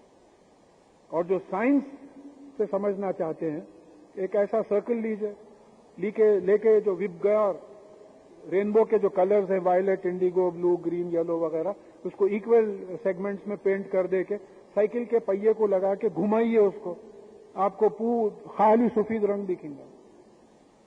یہ سائنس ایگزیبیشنز میں اکثر ایسے ایکسپیریمنٹس بتاتے، وہ 7 رنگ جا کے ایک ہی رنگ دکھیں گا. تو یہ جب انسان کو آنکھوں کا دھوکہ ہو سکتا ہے، یہ جو جادو ہوتا ہے وہ آنکھوں کا دھوکہ ہوتا ہے. تو جب موسیٰ علیہ السلام نے ایسا اپنا اعضا پھینکا تو جادو کی جتنی چیزیں تھے وہ جو سانپ بنا وہ سب اس کو نگل گئے. اب ہوا یہ کہ ایسا ہوتے ہی جادوگر فوراً سجدے میں گر گئے، اللہ تعالیٰ کے سامنے سجدے میں گر گئے. اب دیکھیں یہاں ایک بات سمجھنا ہے، جادوگر اپنے فیلڈ کے ایکسپرٹس تھے، انہوں نے سمجھ لیا کہ یہ اژدہا جو چیزوں کو نگلا ہے یہ جادو نہیں ہے، ایسا جادو کو نہیں نگل سکتا ہے، یہ کوئی اور ہی بات ہے. اب یہاں اللہ تعالیٰ اور ایک سبق سکھا رہے، انسٹنٹ ایمان. نوح علیہ السلام اپنی قوم میں 950 برس رہے. 950 برس معمولی بات نہیں ہے، یہاں 50 برس میں جو ہے اگتا جاتے بہت سے لوگ. 950 برس رہے اور تبلیغ کرنے کے بعد جو اسلام قبول کرے ایک کشتی میں آ گئے. کیا کوئی شپ تھی بہت بڑی؟ کتنی بڑی شپ بنا سکتے تھے وداؤٹ سائنس اینڈ ٹیکنالوجی؟ کتنی بڑا ہے. تو یہ بات سمجھنا ہے کہ انہوں نے یعنی جو لوگ ایمان لائے ایک کشتی میں، ہینڈ فل آف پیپل، 900 برس کی تبلیغ میں اتنے ہی لوگ ایمان لائے، اور یہاں انسٹنٹ ایمان. تو مطلب یہ ہوا کہ جب آدمی کنونس ہو جاتا ہے فوراً ایمان لانا چاہیے. اب کنونس ہونے کے بعد ڈھیل نہیں دینا اس کو. تو یہاں جو ہے یہ جادوگروں کے واقعے سے بات ہوتی. تو پھر اس کے بعد میں فرعون نے جادوگروں کو دھمکی دی کہ میں تمہارا ہاتھ اور پیر خلاف سے کاٹ دوں گا, سولی پہ چڑھا دوں گا. تو انہوں نے جواب دیا کہ آپ کچھ بھی کر لیجئے, پہلے تو ہم کو ڈر ہو رہا ہے کہ اللہ تعالیٰ ہم کو معاف کرے, یہ جادو وغیرہ کے چکر میں جو تھے, آپ کچھ بھی کر لیجئے, ہم موسیٰ علیہ السلام کے اللہ پہ جو ہے ایمان لا چکے ہیں, ہم اس سے ہٹنے والے نہیں ہیں. اب ہوا یہ کہ بنی اسرائیل پہ بھی تکالیف شروع ہو گئی زیادہ, اور وہ اللہ تعالیٰ سے مدد مانگتے, صبر کرتے, اور فرعونیوں کی بھی آزمائش شروع ہو گئی کہ ہوتا یہ کہ جو ہے قحط شروع ہوا, پھلوں کا نقصان ہونے لگا, طوفان, ٹڈیاں, جوئیں, مینڈک اور خون کی بارش ہوئی. جب اچھا ہوتا تو کریڈٹ خود لے لیتے, اور جب برا ہوتا تو موسیٰ علیہ السلام کو جو ہے ذمہ دار ٹھہراتے. تکلیف کے وقت موسیٰ علیہ السلام سے کہتے کہ دعا کیجئے ہم ایمان لائیں گے اور بنی اسرائیل کو آپ کے ساتھ چھوڑ دیں گے, مگر عذاب ہٹانے پر اپنا وعدہ جو ہے توڑ دیتے. تو لہذا ان کو ڈبو دیا گیا, اور جو کمزور سمجھے, جو قوم کمزور سمجھی جاتی تھی, ان کو حکومت دے دی گئی. ان کے صبر کرنے کی وجہ سے جو ہے ان کو حکومت دے دی گئی. بنی اسرائیل کو جو ہے حکومت دے دی گئی, ان کو ڈبا دیا گیا. اب یہ سورہ قصص میں ہم انشاءاللہ پڑھیں گے کہ یہاں موسیٰ علیہ السلام کے واسطے جب موسیٰ علیہ السلام کی قوم آ گئی, راتیں رات نکلنے کا حکم ہو گیا, قوم آ گئی ریڈ سی کے پاس, جیسا ہسٹوریکلی بات ثابت ہوتی ہے. تو حکم ہوا کہ سامنے سمندر ہے, پیچھے فرعون کی فوج آ رہی ہے, تو حکم ہوا کہ بحر پہ مارو. بحر دریا کو بولتے, بحر پہ عصا مارو. تو مارتے ہی جو ہے پانی پہاڑوں کی طرح ہٹ گیا, راستہ خشک بالکل سکا ہو گیا, اور ان کی قوم جو ہے اس کو کراس کر دی. اب فرعون جو دیکھا تو اپنی قوم کو لے کے جو ہے کود گیا اس میں, بولے ہم بھی نکل جائیں گے. جب اینڈ بیچ میں تھا تو وہ پانی مل گیا. اب یہاں بحر کا لفظ استعمال نہیں ہوا قرآن میں, یم کا استعمال ہوا. لوکیشن وہی ہے. موسیٰ علیہ السلام جب پہنچے تو سمندر تھا, عصا مارے, ہٹ گیا, نکل گئے وہ. فرعون جب پہنچا تو ڈوبنے میں پانی فلو ہونے لگا, جیسا ندی میں فلو ہوتا اس طریقے سے فلو ہونے لگا. تو اس کو قرآن نے الیم کہا. یہ ہے ورڈز کا سلیکشن. آپ کسی بھی سپریم کورٹ میں لے کے چلے جائیے لٹرلی چیلنج کرنے کے واسطے. فلوئنگ واٹر, دے ور ڈراؤنڈ ان فلوئنگ واٹر, بہتے ہوئے پانی میں جو ہے ان کو ڈبایا گیا. اس وقت بحر نہیں تھا, وہ بہتا ہوا پانی تھا. یہ سلیکشن آف ورڈز قرآن کا جو ہے ہم کو یاد رکھنا ہے. انشاءاللہ سورہ قصص میں بات آئے گی. جب بنی اسرائیل یعنی ریڈ سی پار کر چکے, اب یہ بنی اسرائیل نکل گئے. نکلنے کے بعد جب سمندر پار کر چکے تو وہاں دیکھے کہ کچھ لوگ ہیں بت پرستی کر رہے ہیں. اب موسیٰ علیہ السلام سے بولے کہ ہمارے واسطے بھی کچھ بت بنا دیجئے. اب دیکھیں آپ, یعنی یہیں سے شروع ہو گیا بنی اسرائیل کے جو ہنگامے ہوئے.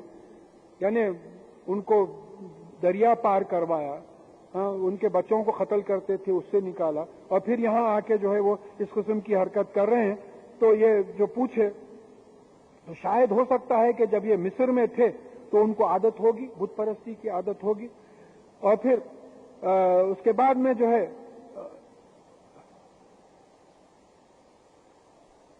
اب ہوا یہ کہ کہیں جا کے یہ لوگ سیٹل ہوئے. موسیٰ علیہ السلام کو اللہ تعالیٰ نے کوہ طور پہ بلایا 40 دن کے لیے. تو انہوں نے ہارون علیہ السلام کو اپنا خلیفہ بنا کے, یعنی انچارج بنا کے, کہ بھئی میرے ایبسنس میں آپ انچارج رہو, بنا کے چلے گئے. تو اب ان کے زیور تھے جو اٹھا کے چلے جاتے تھے. تو وہاں سامری, اب بعض ہسٹورینز کا بولنا یہ ہے کہ یہ سندھی نام ہے. یہ سامری ہمارے پاس جو سندھ ہے پاکستان میں چلے گیا تو سندھی نام ہے سامری. تو ہو سکتا ہے کہ یہ وہاں سے بات آئی ہے. تو اس نے سجیسٹ کیا تھا, اس نے یہ سجیسٹ کیا تھا کہ دیکھو یہ زیور اٹھانے کے بجائے اس کا بچڑا بنا لیں گے ہم. تو زیور کو پگھلا کے بچڑا بنا کے جو اس کی پوجا شروع کر دی. موسیٰ علیہ السلام کوہ طور پہ چلے گئے, ہارون علیہ السلام کچھ بھی نہیں کر سکے. پھر وہاں موسیٰ علیہ السلام جب کوہ طور پہ گئے تو وہاں انہوں نے اللہ تعالیٰ کو دیکھنے کی فرمائش کی. بھئی اتنا بڑا اللہ, ایک فرض کیجئے, میں بعض وقت مثال سے سمجھانے کی کوشش کرتا ہوں کہ آپ کو ہر وقت ہر مہینہ کوئی صاحب 5,000 روپے کا منی آرڈر کر رہے ہیں. نام تو معلوم ہے کوئی ہے، کون ہے سمجھ میں نہیں آ رہا. آپ کو طبیعت نہیں چاہے گی کہ بھئی کون ہے، ذرا ایک بار تو دیکھ لوں میں کون ہے. تو اللہ تعالیٰ کی ذات اتنی بڑی ایک اندر سے ہوتی ہے. کئی لوگ ایسے جھوٹے دعوے بھی کریں دیکھنے کے. تو موسیٰ علیہ السلام کو بھی خواہش ہوئی کہ دیکھوں کہ میں اللہ تعالیٰ کیسے ہے. تو فرمائش کی اللہ میں آپ کو دیکھنا چاہتا ہوں. تو اللہ تعالیٰ نے کہا کہ مجھے تم اس زندگی میں نہیں دیکھ سکتے ہو. اگر تم دیکھ ہی سکتے ہو تو پہاڑ کی طرف دیکھو. تو اللہ تعالیٰ نے اپنی تجلی پہاڑ پہ کی. تجلی کا مطلب انگلش میں انویل کرنا، اپنے آپ کو ظاہر کرنا. تو موسیٰ علیہ السلام گر گئے، بے ہوش ہو کے گر گئے.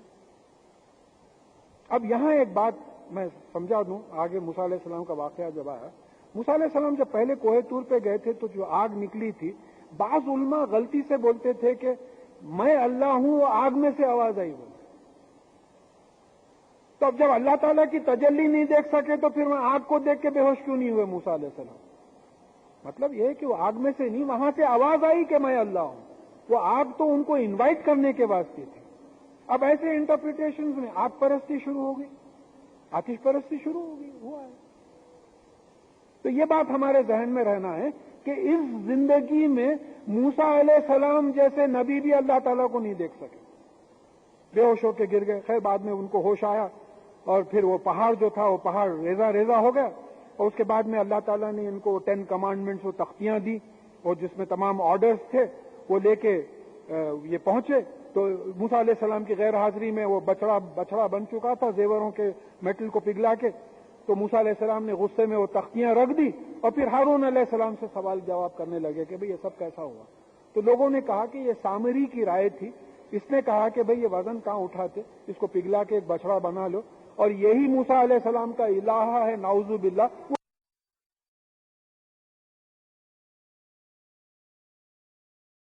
کہ بھئی یہ وزن کہاں اٹھاتے، اس کو پگھلا کے ایک بچڑا بنا لو.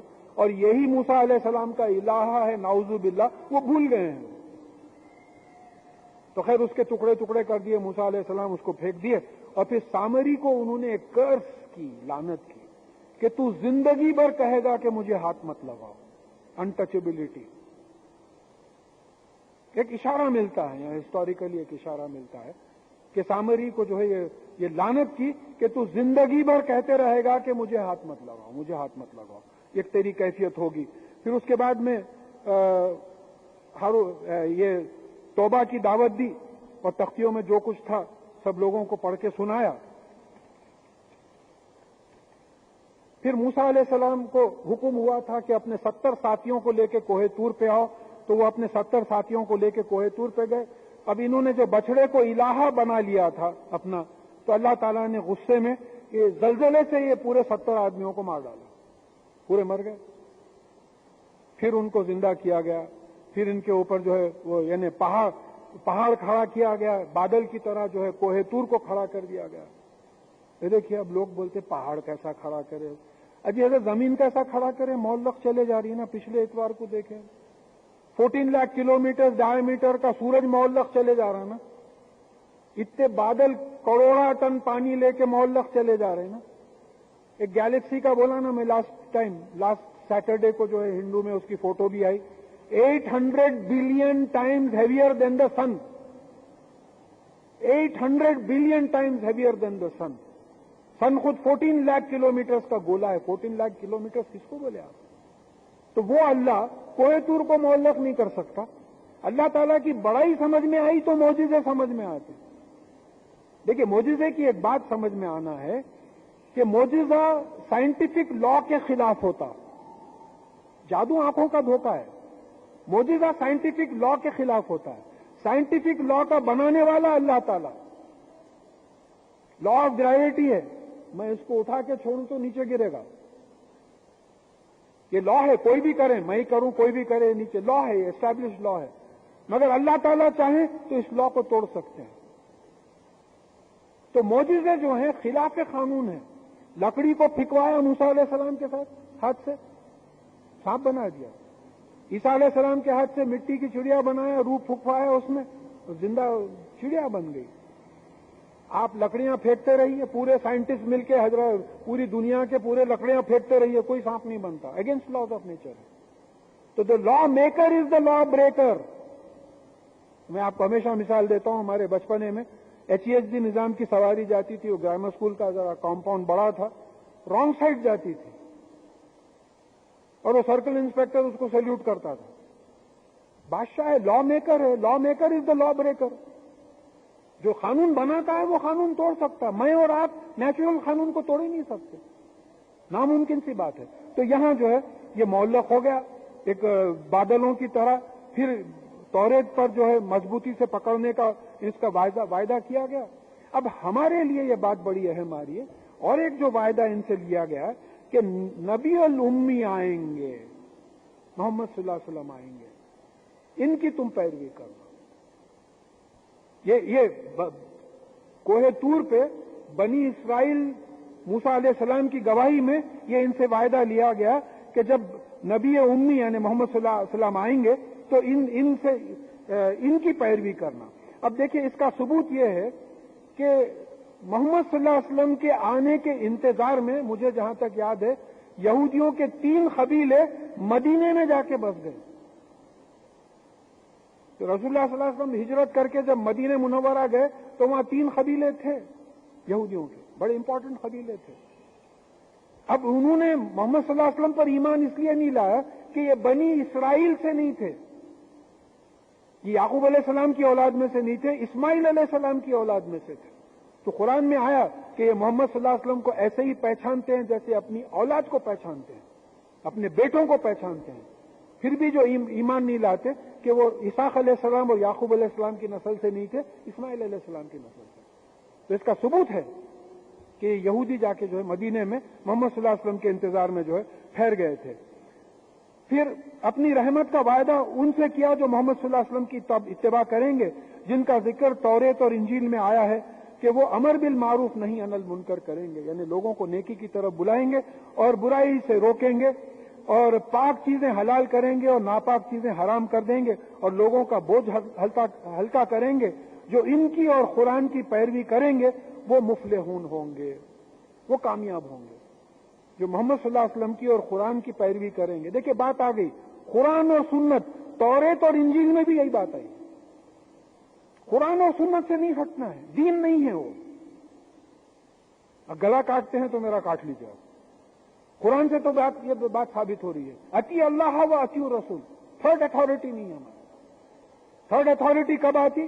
جب بعض مسائل قرآن میں جب کلیئر نہیں تھا.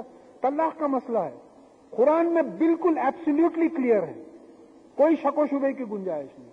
حدیث پہ بھی جانے کی ضرورت نہیں پڑتی، اتنا قرآن میں کلیئر ہے. تو جو چیز قرآن میں کلیئر ہے اس پہ فتویٰ کیسا دیتے آپ؟ طلاق بدعہ بھی بول رہے ہیں اس کو.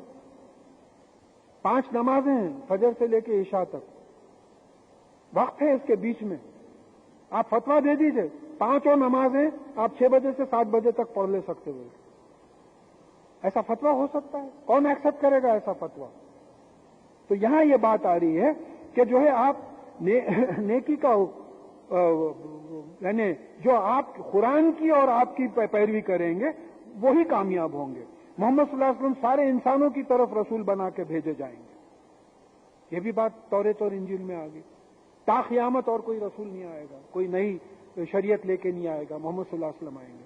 تو توریت میں، انجیل میں، اپنشاد میں، زردشت علیہ السلام کے جو اقوال ہیں ان میں ڈاکٹر حمید اللہ مغفرت کرے اپنی کتاب محمد الرسول اللہ صلی اللہ علیہ وسلم میں تمام پیجز کے ساتھ، چیپٹرز کے ساتھ یہ ریفرنسز دیے ہیں کہ ہر کتاب میں رسول اللہ صلی اللہ علیہ وسلم کی بات آئی تھی. تو ہمارے لیے اہمیت کی بات یہ ہے کہ ان کو بھی دعوت دی گئی تھی. اب یہ بنی اسرائیل کو 12 قبیلوں میں تقسیم کیا گیا تھا کیونکہ یعقوب علیہ السلام کے 12 بیٹے تھے. تو جب انہوں نے موسیٰ علیہ السلام سے فرمائش کی پانی کی تو موسیٰ علیہ السلام نے اپنا عصا، اپنی لکڑی حجر پہ مارا، یعنی پتھر پہ مارا، تو وہاں سے 12 چشمے نکل گئے. اب یہ حجر کا لفظ بھی بڑے مزے کا ہے. پہاڑ کے لیے جبل کا بھی لفظ ہے، رواسیہ کا بھی لفظ ہے، کچھ 10-11 الفاظ ہیں جو قرآن میں استعمال ہوئے. حجر کا لفظ کیوں نہیں استعمال ہوا؟ دیکھیے یہ ہے جیم رے حجر کا، اسی سے لفظ حجرہ ہے. حجرہ کس کو بولتے؟ کمرہ، روم. روم کی خاصیت کیا رہتی؟ بیچ میں خالی رہتا اور چاروں طرف سے جو ہے دیواریں رہتی. تو پہاڑ جو رہتے، جس کا بورویل سے جو پانی لیتے، پہاڑ میں چھوٹے چھوٹے خالی علاقے رہتے جس سے پانی گھس جاتا. پورس، یہ بہت بڑا پور ہے، اس کو شرنک کرتے چلے گئے. اب جیسا اس میں بھی خانے بنے ہوئے ہیں، چھوٹے چھوٹے اور چھوٹے چھوٹے مائکروسکوپک خانے. تو اگر ایسے خانے نہیں بنے ہوئے ہیں، جیسا نوبت پہاڑ پہ اگر آپ ڈرل کریں تو جہاں تک وہ گرینائٹ راک جا رہا پانی کا خطرہ نہیں ملتا آپ کو. پورس ہونا ضروری ہوتا ہو. تو پورس جو ہے کمروں کی طرح رہتے. تو حجرہ ایسا پتھر جس کو آپ ایکویفائر بولیں گے، پورس راک جس میں پانی آ سکتا ہے، یہ ہے قرآن. یہاں حجر کا لفظ جہاں بھی یہ واقعہ آیا ہے حجر کا لفظ آیا. کہیں غلطی سے جبل، کہیں غلطی سے رواسیہ، ایسا نہیں آیا. تو حجر پہ مارا تو 12 چشمے نکل گئے اور سب لوگوں کو اپنے پانی پینے کا مقام معلوم ہو گیا. پھر اس کے بعد ان پہ من و سلوہ نازل کیا گیا کھانے کے لیے. من جو ہے یہ جو جھاڑ سے گوند نکلتا ہے، اس طریقے کی کوئی چیز نکلتی تھی جس میں غذائیت بہت تھی. اور سلوہ جو ہے وہ شام کے طرف سے، سیریا کے طرف سے کچھ پرندے آتے تھے زندہ، جو پورے پرندے کھانے کے قابل رہتے تھے، وہ جو ہے اوپر سے وہ ہوتے تھے. پھر ان کو یروشلم جا کے بسنے کی دعوت دی گئی. بنی اسرائیل کو دعوت دی گئی کہ تم یروشلم کو واپس جاؤ، تو وہ نہیں مانے. تو جب نہیں مانے تو ان پہ عذاب نازل ہوا. وہ 40 برس تک جو ہے بھٹکتے رہے جنگلوں میں. ان کا یہ ایک معاملہ تھا.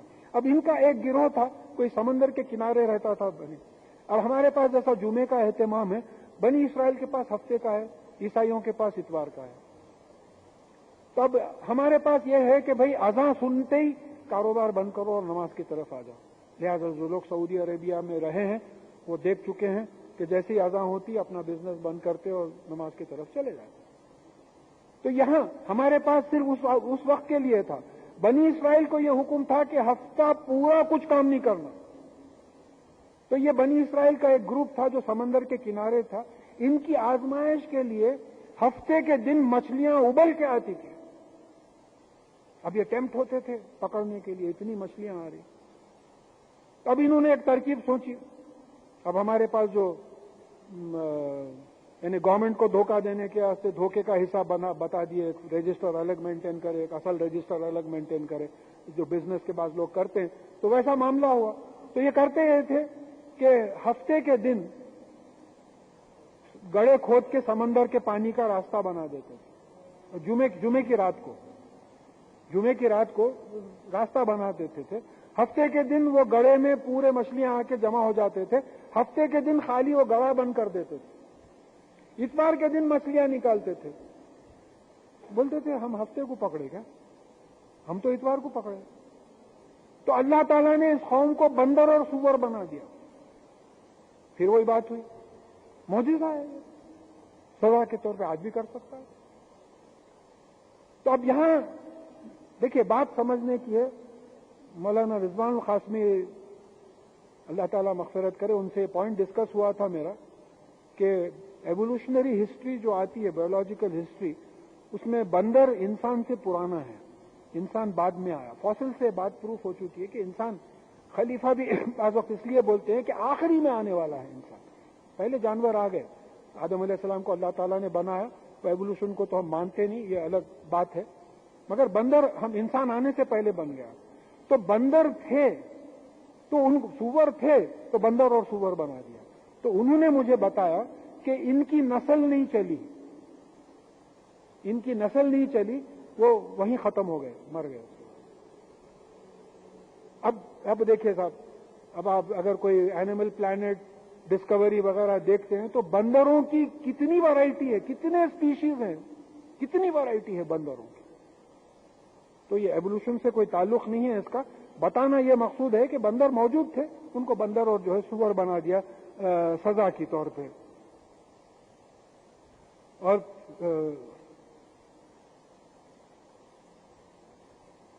پھر جو ہے یہاں ایک گروہ نے پوچھا کہ اس قوم کو جسے اللہ تعالیٰ ہلاک کرنے والا ہے، عذاب دینے والا ہے، کیوں نصیحت کرتے ہو؟ تو کہا گیا ہے کہ ثبوت کے طور پر کہ ہم نے اپنا فرض ادا کیا اور تاکہ وہ بچیں. تبلیغ کا مقصد یہ ہے کہ بھئی آپ اپنی ذمہ داری پوری کر لیجئے، اور نیت یہ ہونا چاہیے کہ ہماری قوم بچ جائے. حجت تو پوری ہو گئی، لیکن اندر سے نیت یہ، جیسا رسول اللہ صلی اللہ علیہ وسلم کا معاملہ تھا کہ لوگ ایمان نہیں لاتے تو آپ تڑپ جاتے تھے، اللہ تعالیٰ تسلی دلاتے تھے کہ آپ غم مت کیجئے ان پہ. ہم کو غصہ آتا ہماری بات کوئی نہیں مانے تو، رسول اللہ صلی اللہ علیہ وسلم کو ترس آتا تھا کہ بھئی یہ نہیں سمجھ رہے ہیں دوزخ میں جلیں گے، یہ میرے رشتہ دار ہیں، یہ میرے دوست ہیں، رات دن اٹھنے بیٹھنے والے ساتھ ہیں. تو اس طریقے سے جو ہے بات سمجھنا ہے. اور پھر قیامت کے قریب ان پر عذاب دینے کے لیے کسی کو مسلط کیا جائے گا. یہ بات قرآن سے ثابت ہے کہ بنی اسرائیل کو عذاب دینے کے لیے قیامت سے پہلے کسی کو مسلط کیا جائے گا. ان میں اچھے بھی ہیں اور برے بھی ہیں، اور ان کی آزمائش کی گئی دنیا داری، اور مگر یہ دنیا داری میں پڑ گئے اور کہنے لگے کہ ہماری مغفرت ہو جائے گی. لہذا اس وقت آپ دیکھتے ہیں this is the top community of the world. اب جیسا اندرونی طور پہ بات مشہور ہے کہ امریکہ کو بھی یہ یہودی ہی رول کرتے ہیں، اس وقت ٹاپ کمیونٹی ہے. پھر اس کے بعد جو کتاب پر قائم، پھر ان سے وعدہ تھا کہ اللہ تعالیٰ کے بارے میں حق کے سوا کچھ نہ کہیں گے اور آخرت متقیوں کے لیے بہتر ہے، اور جو کتاب پر قائم رہتے ہیں اور نماز پڑھتے ہیں ان کو اجر ملے گا، یہ ان سے وعدہ کیا گیا ہے. اب سورہ بنی اسرائیل کی میں ہم پڑھیں گے کہ قیامت سے پہلے ان سب کو ایک جگہ جمع کیا جائے گا. سورہ بنی اسرائیل کی 104 آیت ہے، یہ بڑی خاص ہے، یہ پورے واقعہ کا جس سمجھ میں آنا ہے. ان کے 12 ٹرائبس تھے. ایک لاسٹ ٹرائب ہے ان کی جو کلیم کر رہے ہیں، آسام سے گئی ہے، ہمارے انڈیا میں آسام سے ایک ٹرائب گئی ہے، وہ لوگ یہ کلیم کر رہے ہیں کہ ہم ہی لاسٹ ٹرائب ہیں، یہ لوگ بھی جیروسلم پہنچ گئے ہیں. تو اللہ تعالیٰ کا وعدہ ہے کہ لفیفہ کا لفظ آیا ہے سورہ بنی اسرائیل کی 104 آیت میں ہے کہ قیامت سے پہلے ان لوگ کیسے جمع ہو کر کیے جائیں گے. لفیفہ، لفافہ ہوتا دیکھیے آپ، لفافہ چو طرف سے ایک جگہ لا کے جوڑتے آپ. تو یہ بنی اسرائیل چو طرف سے ایک جگہ آئیں گے. تو میں آپ کو اس کا جو حوالہ ظہیر صاحب ہسٹری آف بنی اسرائیل، یہ ینگ مسلم ڈائجسٹ کے جو ایڈیٹر ہیں، ان کی کتاب سے حوالہ لیا ہوا ہے کہ 1918 میں 56 تھے اسرائیل میں، 56,000. 1918 میں 56,000 بنی اسرائیل تھے، یہودی تھے اسرائیل میں. 1948 میں 5,40,000 ہو گئے. اور اتفاق سے میں نیوز سن رہا تھا، 23 جون 2003 بی بی سی کی نیوز میں بتایا گیا کہ اب 5 ملین یہودی ہیں. اب دیکھیے قرآن ہے، یہ فگرز دیکھ لیجئے، اللہ تعالیٰ کا وعدہ ہے، یہ وعدہ پورا ہو رہا ہے. یہ تمام بنی اسرائیل ایک جگہ جمع ہو گئے. احادیث میں سیریا کا ذکر آیا ہے، جہاں اس کا کیپٹل ڈیماسکس ہے، دمشق. وہاں عیسیٰ علیہ السلام ایک مسجد کے مینار پہ اتریں گے، وہیں وہ دجال کو قتل کریں گے. جہاں تک ان کی نظر جائے گی لوگ پگھل کے ختم ہو جائیں گے. اور جیسا کوئی عالم نے کہا کہ ہو سکتا ہے کہ لیزرز ہیں، کچھ ایسے آنکھوں سے نکالی جائیں گی موسیٰ علیہ السلام کی. اور اب آپ دیکھ رہے ہیں کہ سیریا پہ سینکشنز آ گئے ہیں، سیریا سے فوجیں واپس کر دی گئی ہیں جو وہ رکھے ہیں. پورا پولیٹیکل اٹینشن اس وقت سیریا، ایران، عراق، افغانستان اس طرف چلے جا رہا ہے. تو ایسا معلوم ہو سکتا ہے ہماری زندگی میں نہ آئے، لیکن جو احادیث میں اور قرآن میں جو اشارے ملتے ہیں وہ پورا اس وقت پولیٹیکل سچویشن آپ انٹرنیشنل دیکھیں تو وہ پورا ہوتا ہوا دکھائی دے رہا ہے. تو یہ جو ہے آپ کے موسیٰ علیہ السلام کا واقعہ ہے. اب ایک آخری اس کا جسٹ ہے، یہ چھوٹا ہے بہت، یہ واقعہ نہیں ہے. تو کن کن چیزوں سے عذاب دیا گیا اور کیا کیا چیزوں کی وجہ سے عذاب دیا گیا. تو پہلی چیز یہ ہے کہ آج ہم جتنا پڑھے اس کی سمری یہ ہے کہ کلمے کو نہ ماننا، جس نے لا الہ الا اللہ کا انکار کیا، طاغوت یعنی غیر خدائی طاقتوں کو مانا، شرک کیا، اللہ کے احسانات بھول گئے، ناشکری. اب دیکھیں میں جیسا جیسا پڑھ رہا ہوں اپنا جائزہ لیتے چلے جائیے کہ ایسا ہم میں تو نہیں ہے. ہم لا الہ الا اللہ کو مانتے ہیں نہیں مانتے ہیں، ہم شرک تو نہیں کرتے، ہم اللہ تعالیٰ کے احسانات کو بھول تو نہیں گئے، ناشکری تو نہیں کرتے، بد نظمی، ڈس آرڈر، کرپشن پھیلانا، بے حیائی، ہومو سیکشول لوط علیہ السلام کی قوم، معاملات میں دھوکہ شعیب علیہ السلام کی قوم، لوگوں کو اللہ تعالیٰ کے راستے سے روکنا لوط علیہ السلام کی قوم، پھر حاکم قوم کا محکوم قوم پر ظلم کرنا فرعون کی قوم، اب لیڈرز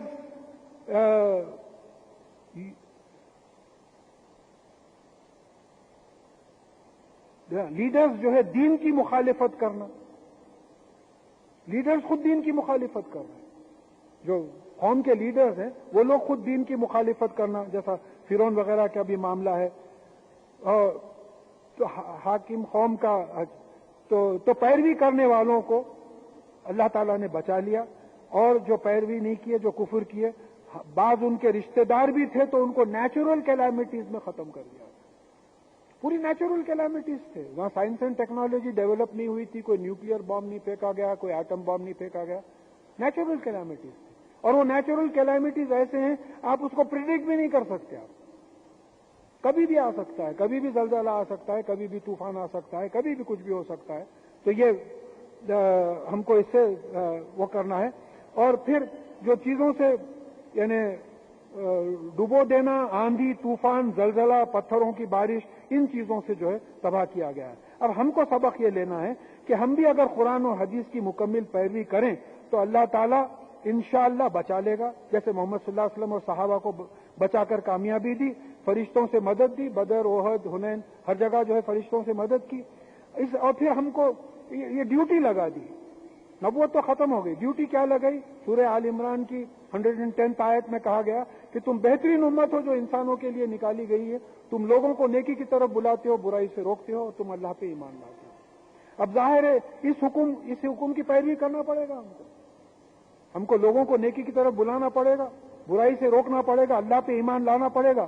تو یہ ذمہ داری پوری کرنے کے لیے ہمیں پہلے قرآن، حدیث اور رسول اللہ صلی اللہ علیہ وسلم کی سیرت پڑھنا ضروری ہے. وہ جیسا کوئی صاحب جوک سنائے تھے کہ ایک جلوس جا رہا تھا، وہ لے کے رہیں گے بولے. تو ایک صاحب شامل ہو کے پوچھے، بولتے کیا لے کے رہیں گے؟ تو بولے میرے کو بھی نہیں معلوم. تو ویسا حساب ہے ہمارا. تبلیغ کرنے نکل گئے، نہ قرآن معلوم، نہ حدیث معلوم، نہ رسول اللہ صلی اللہ علیہ وسلم کی سیرت معلوم. تو یہاں معلوم ہوا کہ ہر مسلمان کا یہ فرض ہے کہ قرآن کو سمجھے. دیکھیں بات میں کنیکٹ ایسا کر رہا ہوں کہ ہر رسول کی زبان کو عربی میں ٹرانسلیٹ کیا گیا کیونکہ رسول اللہ صلی اللہ علیہ وسلم اور صحابہ بات کو سمجھیں. عربوں میں اگر تبرانی میں قرآن نازل ہوتا تو بات کیسا سمجھ سکتے تھے؟ تو اس لیے ہم کو قرآن کا ترجمہ پڑھ کے جو ہے یہ قرآن سمجھنا پڑے گا، اور پھر اس کے بعد میں اس پہ ایمان لانا ہے، پھر عمل کرنا ضروری ہے تاکہ لوگوں کے سامنے ایک صحیح نمونہ پیش کریں. فی الحال ہم اسلام کے صحیح تصویر پیش نہیں کر رہے ہیں. ہو سکتا ہے کہ دنیا کے بگڑے ہوئے حالات کے لیے اللہ تعالیٰ ہم ہی کو ذمہ دار ٹھہرائے. اب کیونکہ اصول یہ ہے کہ دعوت دینے والوں کو اللہ تعالیٰ نے بچا کر کامیابی دی، اور دعوت قبول نہیں کرنے والوں کو تباہ کر دیا گیا. کیونکہ ہم دعوت دین چھوڑ دیے ہیں، ہو سکتا ہے کہ اسی لیے بعض وقت ہم بھی تباہی میں شامل ہو جاتے ہیں، اور بعض اوقات ہم ہی تباہ کیے جاتے ہیں. خالی مسلمان تباہ کیے جاتے ہیں، دوسری کوئی قوم تباہ نہیں ہے. ان کو آخرت میں ہو جائے گا. اور پھر ایک خاص حدیث پہ میں بات کو ختم کرتا ہوں، یہ کہ جو ہے ایک بات آئی ہے کہ دیکھو لوگوں کو نیکی کی طرف بلاتے رہو، برائی سے روکتے رہو. ایسا نہ ہو کہ ایسا وقت آ جائے کہ تم دعا کرو اور تمہاری دعائیں قبول نہ ہوں. تم اللہ سے مدد مانگو، اللہ تعالیٰ تمہاری مدد نہ کرے، اور تم اللہ تعالیٰ سے جو ہے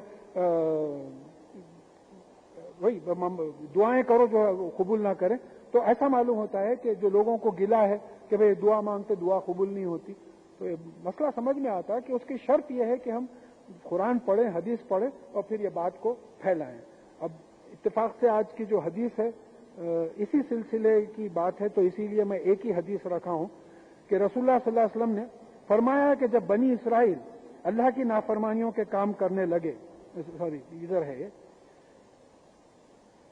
نعمان بن بشیر رضی اللہ تعالیٰ عنہ فرماتے ہیں کہ رسول اللہ صلی اللہ علیہ وسلم نے ارشاد فرمایا، وہ شخص جو اللہ کے احکام کو توڑتا ہے اور جو اللہ کے احکام کو توڑتے ہوئے دیکھتا ہے مگر اسے ٹوکتا نہیں، اس کے ساتھ رواداری برتتا ہے، ان دونوں کی مثال ایسے ہے. آپ نے ایک مثال دی ہے، یعنی کچھ اللہ تعالیٰ کے احکامات ٹوٹ رہے ہیں، آپ دیکھ رہے ہیں لیکن آپ روک نہیں رہے. تو اس کی مثال رسول اللہ صلی اللہ علیہ وسلم نے بڑی پیاری دی کہ ایک کشتی ہے، اس کے 2 منزل ہیں، نیچے بھی لوگ ہیں، اوپر بھی لوگ ہیں. اب سمجھے کہ کوئی ندی میں بہ رہی ہے کشتی، سمندر کا تو پانی پیا نہیں جاتا، تو اب وہ نیچے والے جب بھی پانی کی ضرورت ہوتی اوپر کا دروازہ کھولتے آتے اور اوپر سے پانی لے کے نیچے جاتے. اب یہ سوچے کہ بھئی یہ بلا وجہ ان لوگوں کو تکلیف ہو رہی ہمیشہ دروازہ کھولنا پانی لینا، تو یہ سوچے کہ بھئی ہم نیچے ہی 1-2 چکلے نکال لیں گے کشتی کے، وہیں سے پانی لے لیں گے. بیوقوف قوم ہے، ان کو نہیں معلوم کہ کشتی ڈوب جائے گی. اب اوپر والوں کو اطلاع ہوئی کہ نیچے والے ایسا کرنے والے ہیں، کشتی کے 2 چکلے نکال کے نیچے سے پانی لیں گے تو انہوں بھی ڈوبیں گے، ہم بھی ڈوبیں گے. اب اوپر والوں کا کام کیا ہوتا؟ فوراً جا کے روکے کہ نہیں ایسا مت کرو، ہم کو کتنی بھی تکلیف ہونے دو، آپ آ کے ہمارے پاس سے پانی لیجیے. تو یہ اوپر کی منزل والے تبلیغ کرنے والے ہیں اور نیچے کی منزل میں عام رعایا جس کو بولتے ہیں.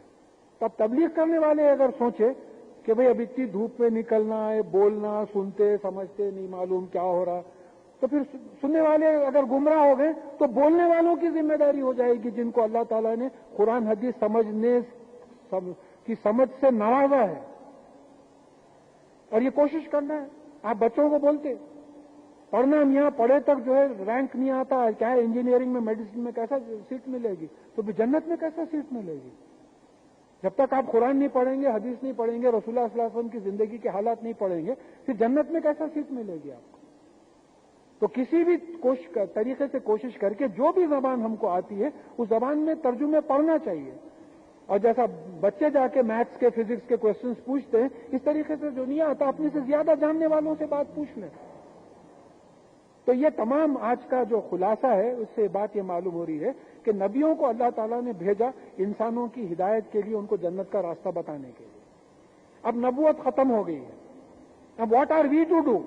یہ ہو گیا ہے، وی آر ناٹ ریسپانسبل، ہو گیا، وہ سب ہو گیا. اب ہم کو کیا کرنا ہے؟ یہ سب سن کے کائی کو سنا رہے ہیں آپ ہمارے کو؟ اتنی دھوپ میں بیچارے اتنے لوگ آئے، سب ہوا، ہم کو کائی کو سنا رہے ہیں؟ ہم کو اس لیے سنا رہے ہیں دیکھو کیا کیا گناہ کی کیا کیا سزا ہوئی دیکھ لیے. اب نبی نہیں آنے والے، کوئی رسول نہیں آنے والے. عیسیٰ علیہ السلام اپنی کوئی نئی شریعت لے کے نہیں آئیں گے، شریعت محمدی پہ رہیں گے. امام مہدی کے امامت میں آپ مقتدی بن کے نماز پڑھیں گے، بات ثابت ہو گئی. تو اب ہمارا کام کیا ہے؟ ہمارا کام سورہ آل عمران کی آیت میں آ چکا ہے کہ تم بہترین امت ہو جو انسانوں کے لیے نکالی گئی ہو. تم لوگوں کو نیکی کی طرف بلاتے ہو، برائی سے روکتے ہو. تو یہ کام ہم کو کرنا ہے اور یہ میسج بھی لوگوں کو پہنچانا ہے، پھیلانا ہے.